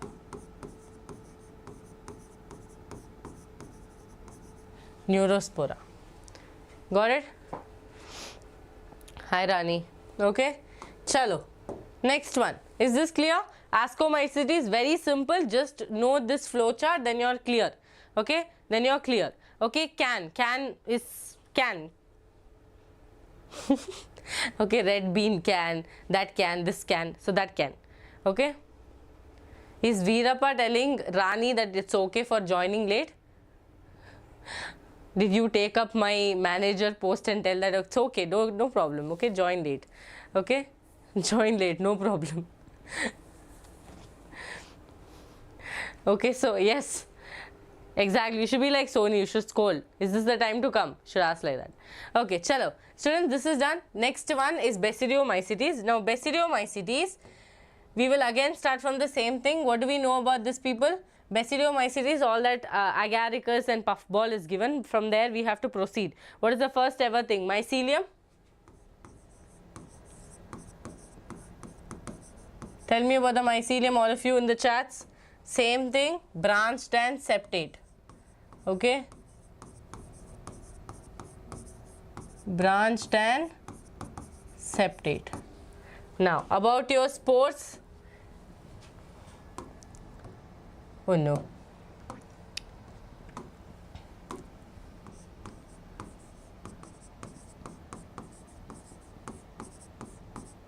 Asexual spores are, students, absent. Okay, asexual spores are absent. Got it? Asexual spores are absent. Vegetative production, right? Vegetative reproduction is by fragmentation.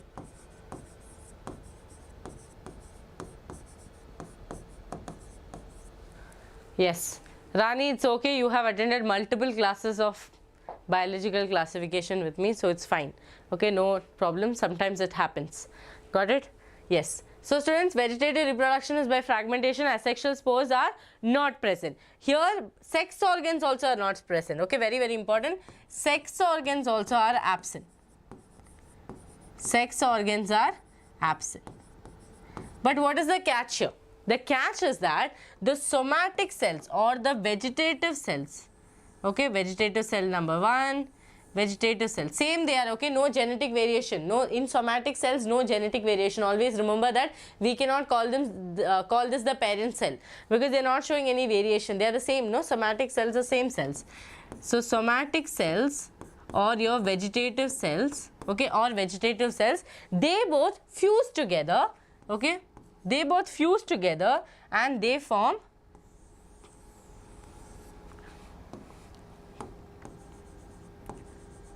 okay, they fused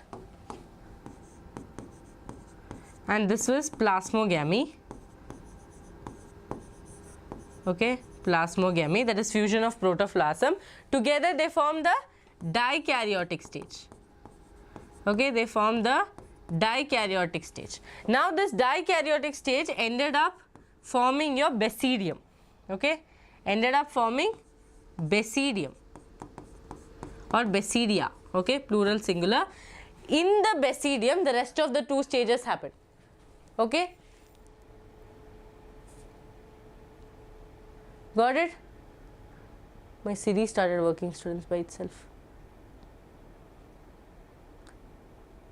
Yeah. 1 second, give me 1 minute, okay, something and all is happening.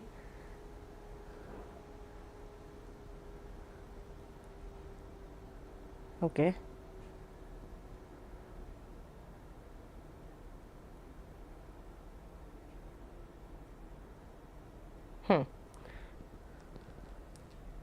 Yeah. Right, I'll see. Okay. Basidium, okay. Yeah, this dikaryotic stage ended up forming basidium. Now, in the basidium itself, the rest of the stages will continue. Okay, rest of the stages will continue. That is your karyogamy, okay, karyogamy as well as meiosis. Okay, zygotic meiosis, both of this will continue. Oh, is it a? Wait, I am moving like. Okay, fine. Now, students, Karyogamy and meiosis is happening. Okay, karyogamy and meiosis is happening in the basidium to give rise, okay, to give rise to 4 basidiocarp. Okay, to form 4, sorry, basidiospores. Okay, 4 basidiospores. Now this 4 basidiospores, where it will be present? Where it will be present? It will be present inside the basidiocarp.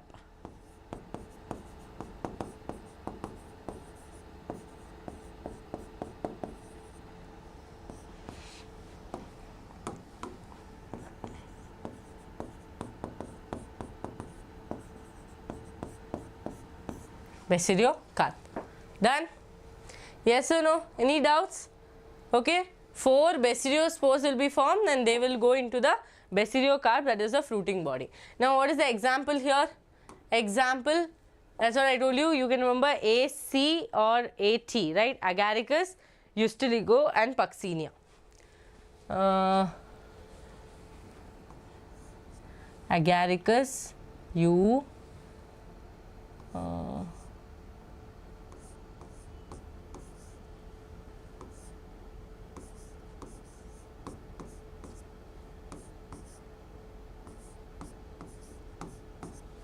so this is the 3 way to remember this. None of these words ever exist. Okay, it's P, A, U, P for Puccinia, A for Agaricus, U for Ustiligo. Okay, station 1 is clear to all of you. Station 1 is clear to all of you. This is all that you have to know. Okay, this is all that you have to know. See how much I have written. Okay, I hope everyone is clear. Puccinia is your rust, Ustiligo is your smut. Okay, don't get it confused.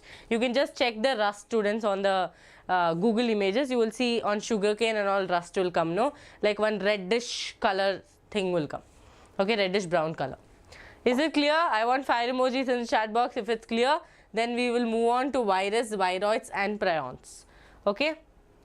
Done, done. Clear? All of you? Do you want me to write Deuteromycetes and Phycomycetes also? If yes, put red hearts in the chat. Okay? Till that, water break. All of you? Students, this looks like our Indian flag, no? Orange, green and white. Blue I should have used, no? Somewhere.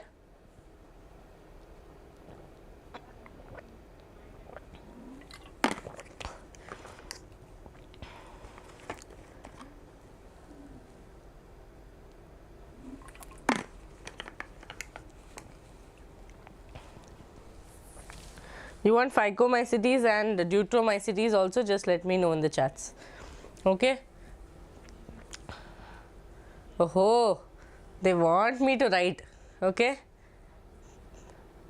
Rudra, is it your first class?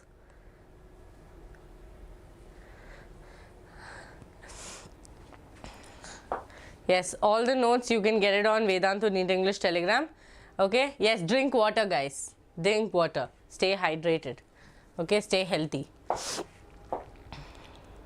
Chalo. Okay, let's write this also. Students, my GM got covered with this train. Yeah, this train moved a little fast.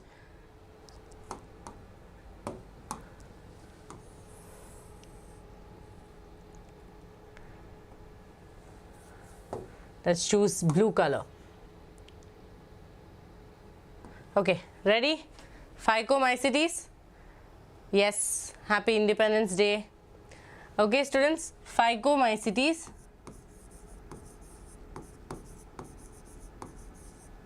All of you tell me one point. Okay, then only I'll be able to proceed faster.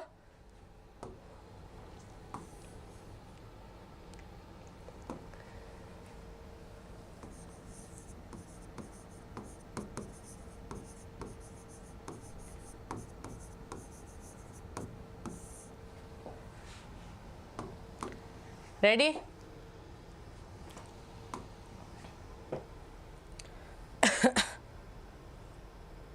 Okay, same thing. Okay, chalo. Okay, let's start from the same thing. We start with the mycelium. we start with the mycelium. I'm not writing the habitat and all because that is not where the questions are going to come. You start with the mycelium. Mycelium is aseptate, or we tell it cenocytic. Okay, cenocytic means multinucleated cytoplasm. Okay, from mycelium we will go into the asexual spores. From mycelium we go into the asexual spores. Asexual spores are zoospores, okay, which are motile, okay, motile or non-motile. Okay, aplanospores or planospores. Okay, aplanospores or planospores. Aplanospores means non-motile. Okay, plano means motile. What else, students? Yes, station number 2 we have reached. Have you people reached, or only I have reached? Yes, aplanospores done. Very good. Okay, chalo. Now students, 2 zygotes. Okay, now when I go to the sexual reproduction part, okay, sexual reproduction part, what is there?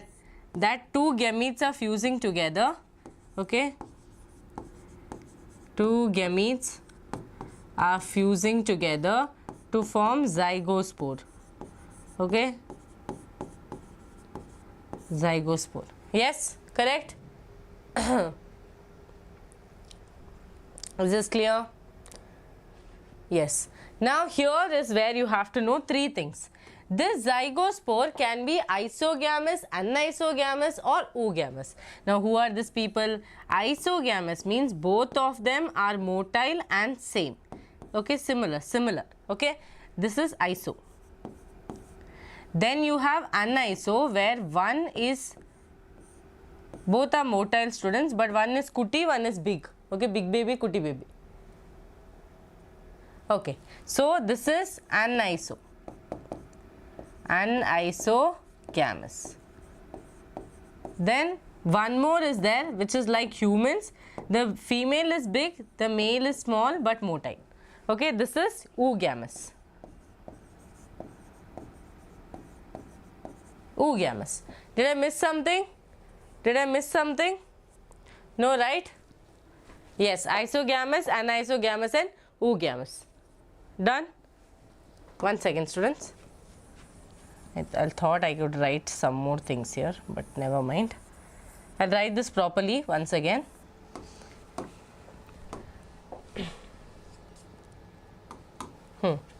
So zygospore, mic is rotating.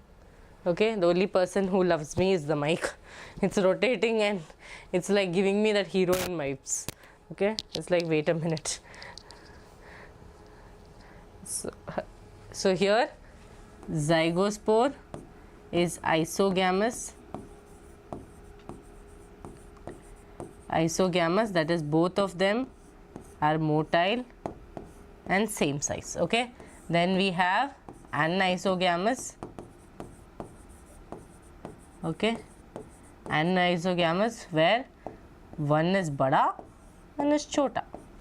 Okay, then students we have oogamous. Okay, oogamous, where one is small, one is big and non-motile. Got it? Yes. Thank you, Soni. Okay, done? Yes. Is this clear? This is done. Now what is the example? Example, you have mucor and rhizopus, right? Mucor, rhizopus. So mucus, when these letters come together, no, it's very confusing. Okay, okay, we can write Mars, students, or Ram is easier. Okay, Ram. Okay, Ram, that is rhizopus,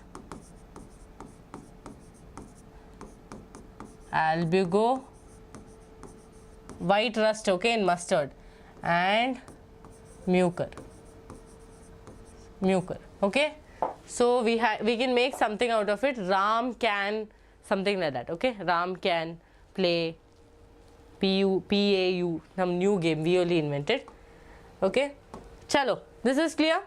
Phycomycetes done. Now Deuteromycetes, first thing you have to know it's an imperfect fungi. Okay, imperfect fungi. Why is it imperfect? Because we only know its asexual and vegetative phase. Okay, we only know its asexual and its vegetative phase. We do not know its sexual phase. Okay, sexual phase unknown. Sexual phase is unknown.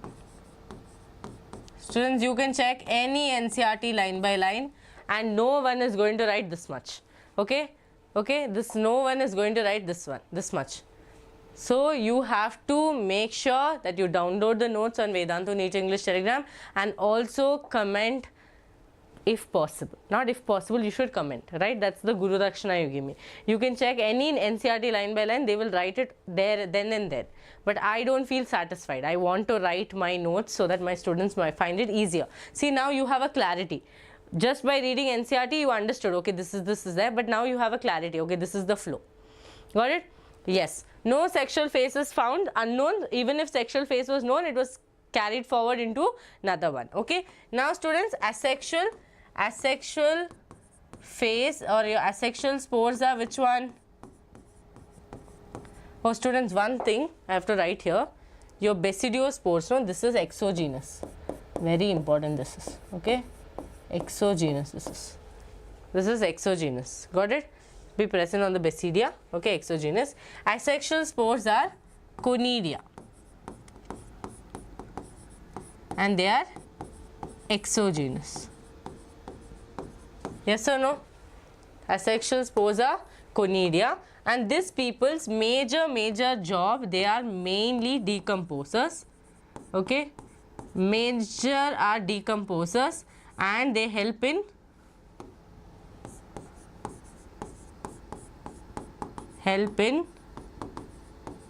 mineral recycling. Okay, help in mineral recycling. Done? Okay. Septa we forgot. Sorry. Deuteromycetes septa we forgot. Here also this is branched. Okay. Here I am writing it here, students. Mycelium.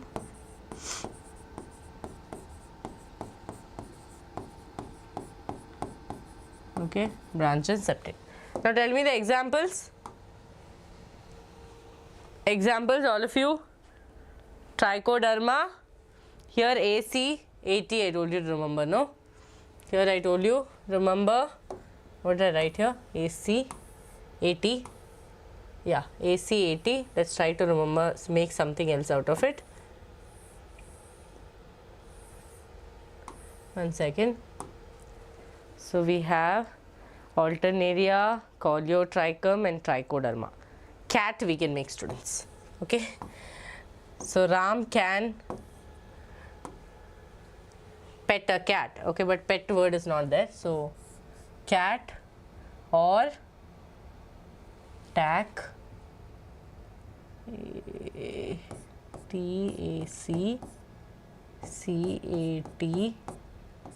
TACCATATC. Nah, cat only is easy. Likita, I am making this for you. Okay, cat. Okay, Coliotrichum, Alternaria. Oh, students, when I told Alternaria, my Siri called Ria. Do you understand? Okay, that's what I was thinking. How did the Siri call?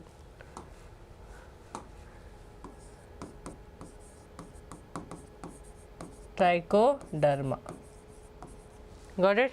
Trichoderma. Okay. Now Ram has cat.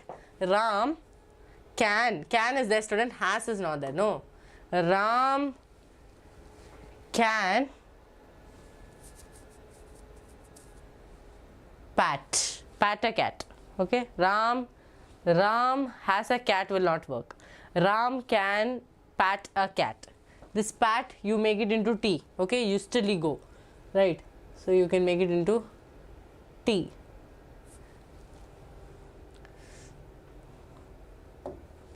Got it? So cat, Ram, can, P-A-U. Okay? Ram, yeah, exactly.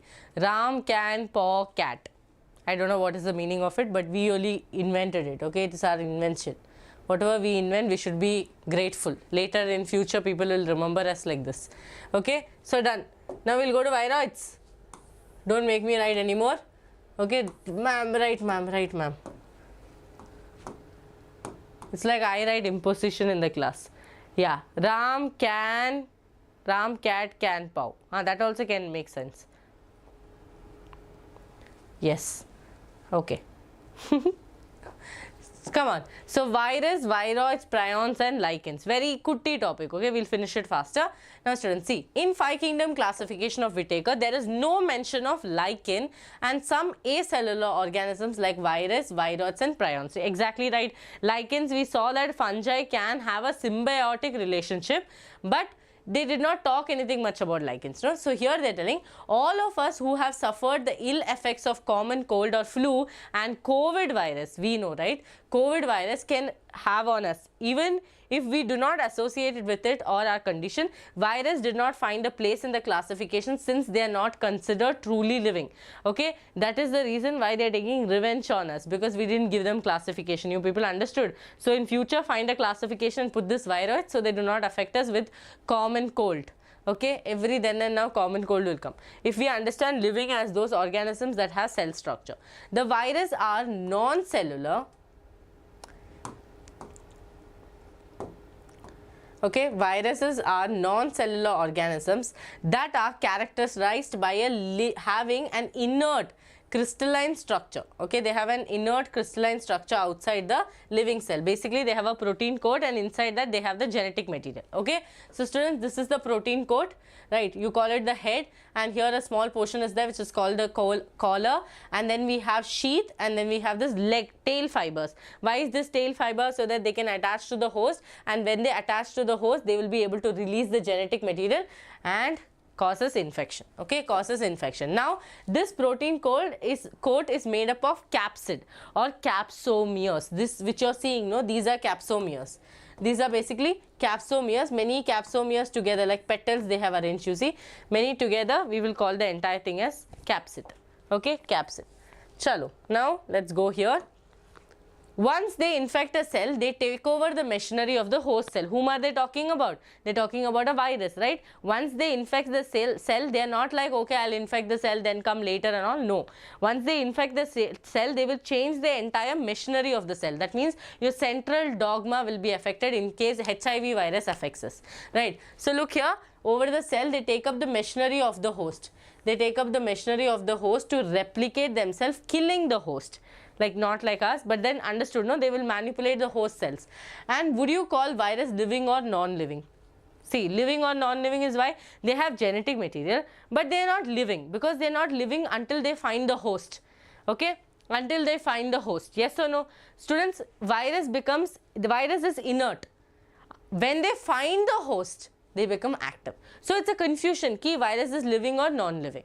Okay, I want all of your answers in the comments. Now, virus means venom or poisonous fluid.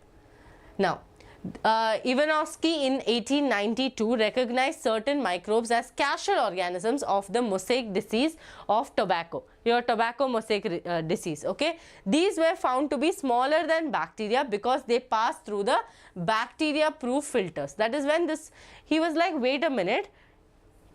Exactly, all conjuice, no use of asking them to like, they will not, okay, they do not want to do that. So students, when this experiment was happening, he used a bacterial proof filter, and he was like, now students, when you're making chai or when you're making tea, right, you filter it, the tea leaves will get settled on the bottom, no, the other things will go down. If the tea powder is very powdered, that tea powder also will go through, right? So when he used a bacterial proof, he understood that these people are smaller than bacteria, but they are very infectious. Okay, now see, then we had in 1898 M.W.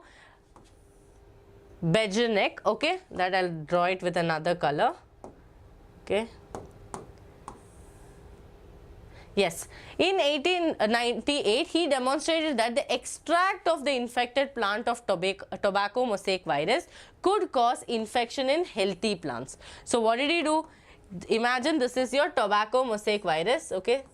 This is obviously how it doesn't look like, okay. This is my artistic work. This is how the tobacco mosaic virus was, healthy one, okay, healthy one. Okay, okay, crazy thing, maybe you're, yes, okay. Good job, good job. Okay, look here students. So, yes, exactly. Contagium vivium fluid, that means something that can be contagious. So, this was the healthy tobacco mosaic virus. Later they noticed that this had some infection, okay. Infection was there in the entire one. When they extracted that, and used it on a healthy plant, okay, used it on a healthy plant, they noticed that this healthy plant also was able to catch the infection, okay. Catch the infection. Got it? Now, look here, infection in a healthy plant, and name the new pathogen as virus and call the fluid as contagium vivium fluid, which is an infectious living fluid. That means it's very infectious, okay, infectious. Now, W.M. Stanley in 1935 showed that virus could be, okay, virus could be crystallized, and crystals consist largely of proteins. So, W.M. Stanley was the person who told that, wait a minute, virus is actually crystallized. That means they have a protein code. It's not like they are just there. They have a protein code. They are present properly. So, he told that, that is W.M. Stanley in 1935 told that this virus could be crystallized and crystals contained protein, large proteins. Okay, that's when they understood that, okay, they have a protein code, right? They are inert outside their specific host cell, and viruses are obligate parasite. That means they are not active when the host is not there. But the moment they get a host, they will manipulate the entire host system and try to replicate and kill the host. Okay, is this clear students? I have used different colors to make you understand that it is this different, and all these notes you will get it on Vedantu NEET English Telegram. Okay, yes, MW and WM Stanley. So, here students you start with, we forgot one person, how can we forget, okay, Dmitry Ivanovsky in 1892 recognized certain casual organisms in mosaic disease of, okay, he was the one first who identified in mosaic disease of tobacco, and following that next person came, next person came, okay, got it. So, here this was the first finding of the mosaic disease of tobacco, okay.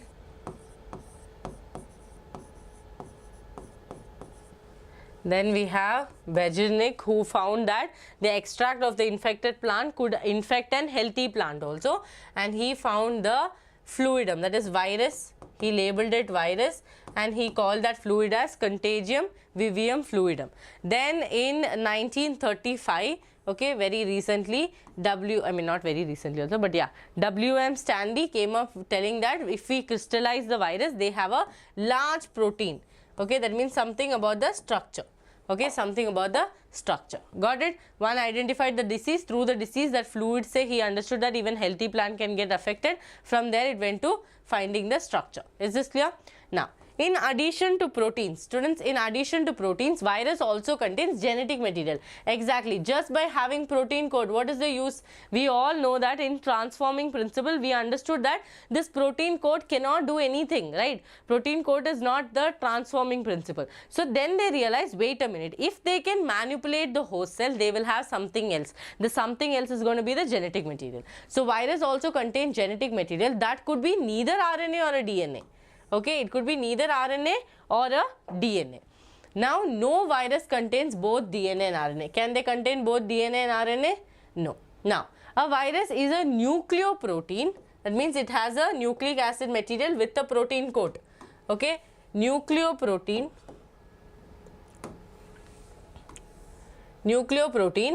and the genetic material is infectious. Clear? All of you know the structure, molecular basis we did.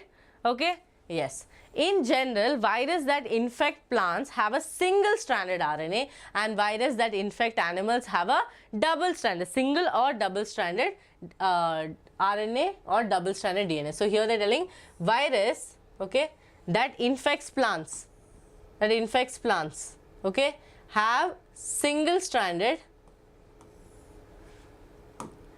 RNA, and the virus,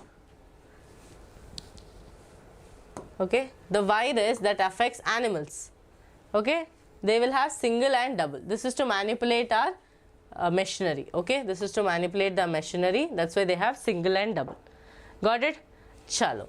Okay, now bacterial virus or bacteriophages, okay. Students, bacterial virus or bacteriophages, that is virus that infects bacteria. So bacteriophages means what? The virus that will infect a bacteria, that is what we used in Hershey and Chase experiment, okay. That are usually double-stranded DNA virus. So they will have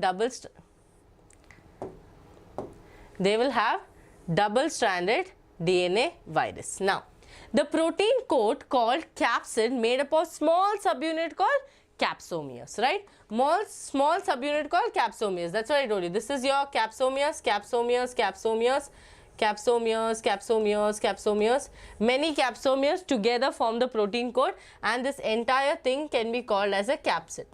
Okay, this is there to protect the genetic material, right? This is there to protect the genetic material. So the genetic material will be somewhere here. Got it? To protect them. Yes? Okay, chalo. Now, the protein coat, okay, the protein coat is called as capsid, made up of small subunit called capsomeres. So students, capsomeres, plural. Okay, so that's why many students get confused with capsid and capsomeres. Capsomeres are the protein subunits, right? Together they form the capsid. Chalo. Now, protects the nucleic acid. These capsomeres are arranged, very important, these capsomeres are arranged in helical or polyhedral, okay, helical or polyhedral geometric forms. Helical or polyhedral, like your diagram. Now, virus causes diseases, like many diseases it causes, okay. Causes mumps, okay, smallpox, herpes, okay, influenza, AIDS in humans, okay, is also caused by virus. In plants, symptoms can be mosaic formation in leaf rolling, curling, yellowing, these other things, okay. No. Capsid is the entire structure, okay, the entire structure which has subunits of capsomeres, right. Now we say, what do I take example? Cell is a basic structural and functional unit. No. So like that, capsomeres are subunits of capsids. Okay. Now look here, students, in a leaf, that is especially in your plants, what is the symptom? The symptom is that the leaf will start rolling. Okay, leaf will start rolling. This will be the symptom if there is a virus infection, or they would see curling, that is the leaf will curl up like this, or they will see yellowing, vein clearing, okay, all this. Okay, all this, got it? Dwarfing, stunted growth, all this is the reason for virus. If a virus has affected a plant, that's how you identify it, okay? Now, next is viroids. Let's see what is this viroids. Viroids, that is in 1971, T.O. Dinner discovered a new infectious agent. Okay, that was smaller than virus. So how did they identify? They kept a bacterial proof filter and they identified, wait a minute, this fellow is smaller than bacteria. Then they kept another filter and they understood, oh my god, this fellow is smaller than virus. That is your viroids. Okay, caused potato spindle tuber disease. Okay, PST disease. It was found to be a free RNA. That means some fellow without a protein. Okay, exactly. What Rani told is color, capsomeres together form the capsid. Students, this fellow does not have this capsomere capsid. No protein coat, only free RNA. Free RNA. It lacked the protein coat. Very, very important. Okay, viroids are the one which lack the protein coat. That is found in the virus, hence the name viroids. Okay, viroids. Now, the RNA of the viroid was low molecular weight. Okay, they had low molecular weight. That is all about your viroids. So students, what is the biggest catch of viroids? They had only free RNA, only genetic material, okay, and they caused what? Potato, spindle, tuber disease, okay, and their RNA was low molecular weight, and they were free RNA, no protein coat, okay, no protein coat.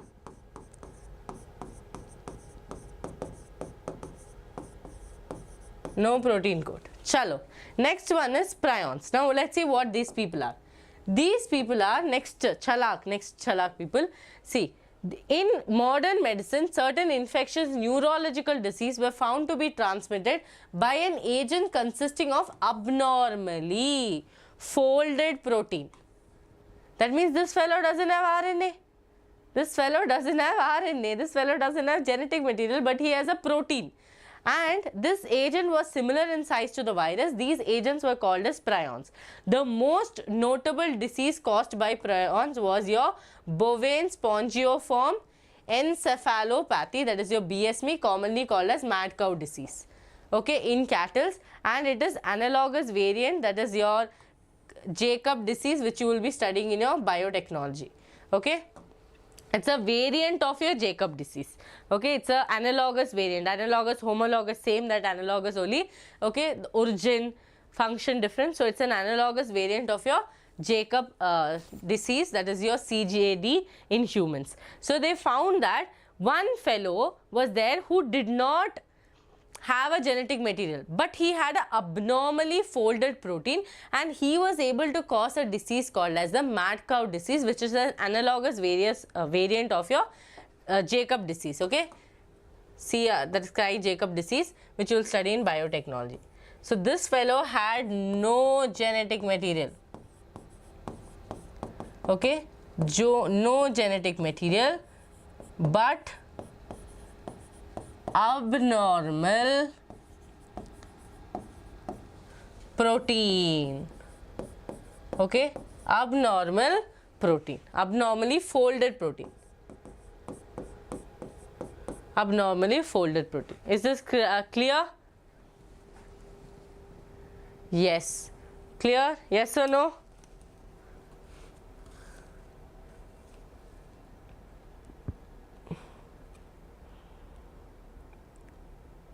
Any doubts?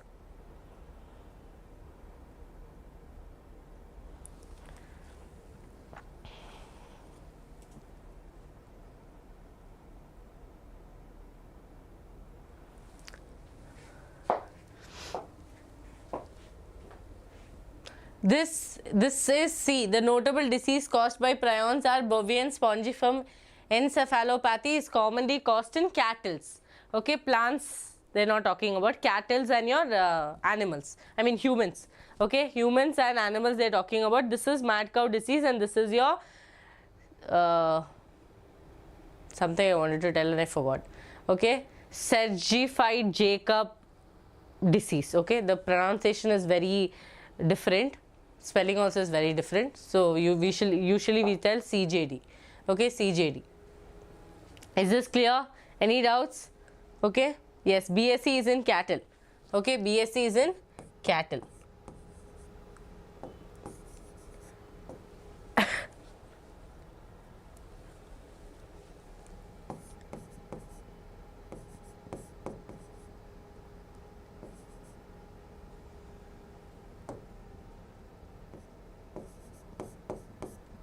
Yes, done, all of you?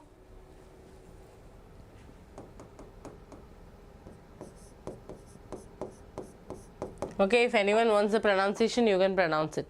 This is the spelling. Okay, CREUTZFELDT. Okay, yes, got it. Chalo. Is this clear, students? Now, last one is lichens. Okay, last one is lichens. Now, lichens are symbiotic association. Okay, that is mutually useful association. Very simple lichens are, all of you have learned it from so long.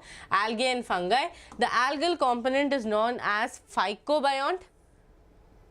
think like this, okay? Photosynthesis, phyco, Phy, okay? Phy, phycobiont, that is the algal one, who is going to provide food for the fungi. Fungi cannot make its own food, right? Now mycobiont, mycology we tell, no, study of fungus. So mycobiont, fungal component, which are autotrophic and heterotrophic. Who is autotrophic? Your algae. Algae will be like, hey, wait, I'll give you food. Okay? Yeah, tongue is not cooperating. Okay, algae will be like, I'll give you food, don't worry. Fungi will be like, okay, do one thing, I'll give you shelter. So they are having a symbiotic relationship. So here you can see algae prepares food for the fungi, and the fungi, this is like a husband and wife, okay? Fungi will be like, don't worry, I'll give you shelter. Provide shelter and provide mineral nutrients and water for its partner. Okay? This is how starting, before and all of them used to tell. I'll give you a home, I'll give you a shelter, but nowadays both of them will be equally well paid, both of them will be able to give shelter, no? So here algae prepares food for the fungi, and fungi provide shelter and absorb mineral nutrients and water for its partner. See, partner. Okay, so close in their association, that if one saw a lichen in nature, one would never imagine that it is two different organisms within them, because you understand that lichens are a very good indicators of pollution. Wherever pollution is there, you will never find a lichen. So that's why in your colleges and all, you will see lichens a lot. If you notice, inside colleges, inside beautiful campus, like my campus had lot of lichens, okay? Lot of lichens, like this big trees will be there, students. In these trees, you would be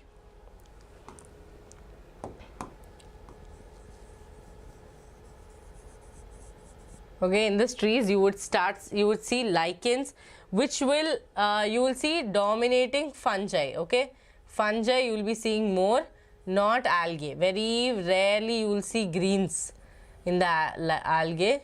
Usually you will see like this white color.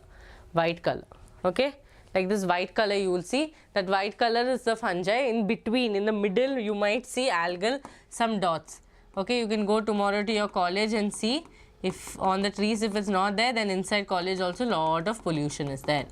Okay, most of the time inside the campus it will not be there. Clear? White color, Sony, if you see white color outside, greenish dots you can see in the middle. Okay, yes, made in heaven. Okay, these people are made in heaven. So is this clear? Any doubts? We have one more station, students, station number 3. After that we are done for the day. Okay, we are done for the day. This train has moved very fast everywhere. GM only is gone. Okay, wait. I have to do something else.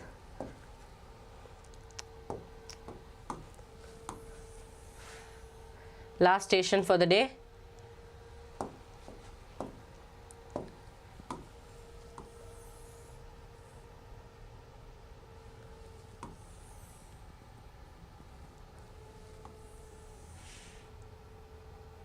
Okay, done? Yeah, so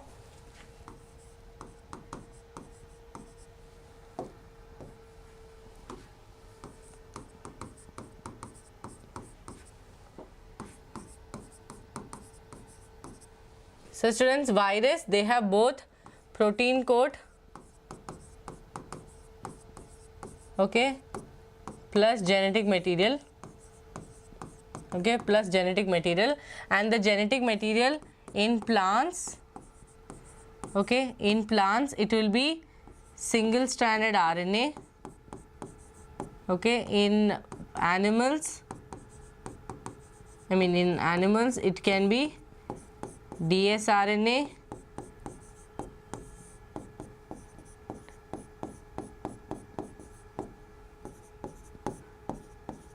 okay, it can be single stranded, double stranded, both.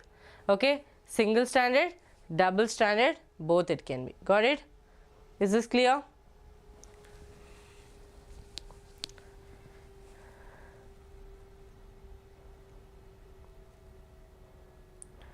Clear?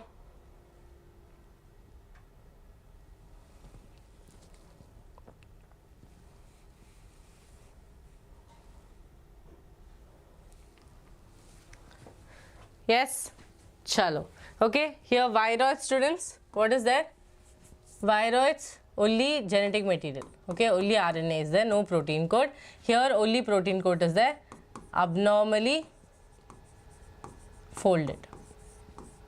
Okay, abnormally folded protein code. Done. Okay, yes.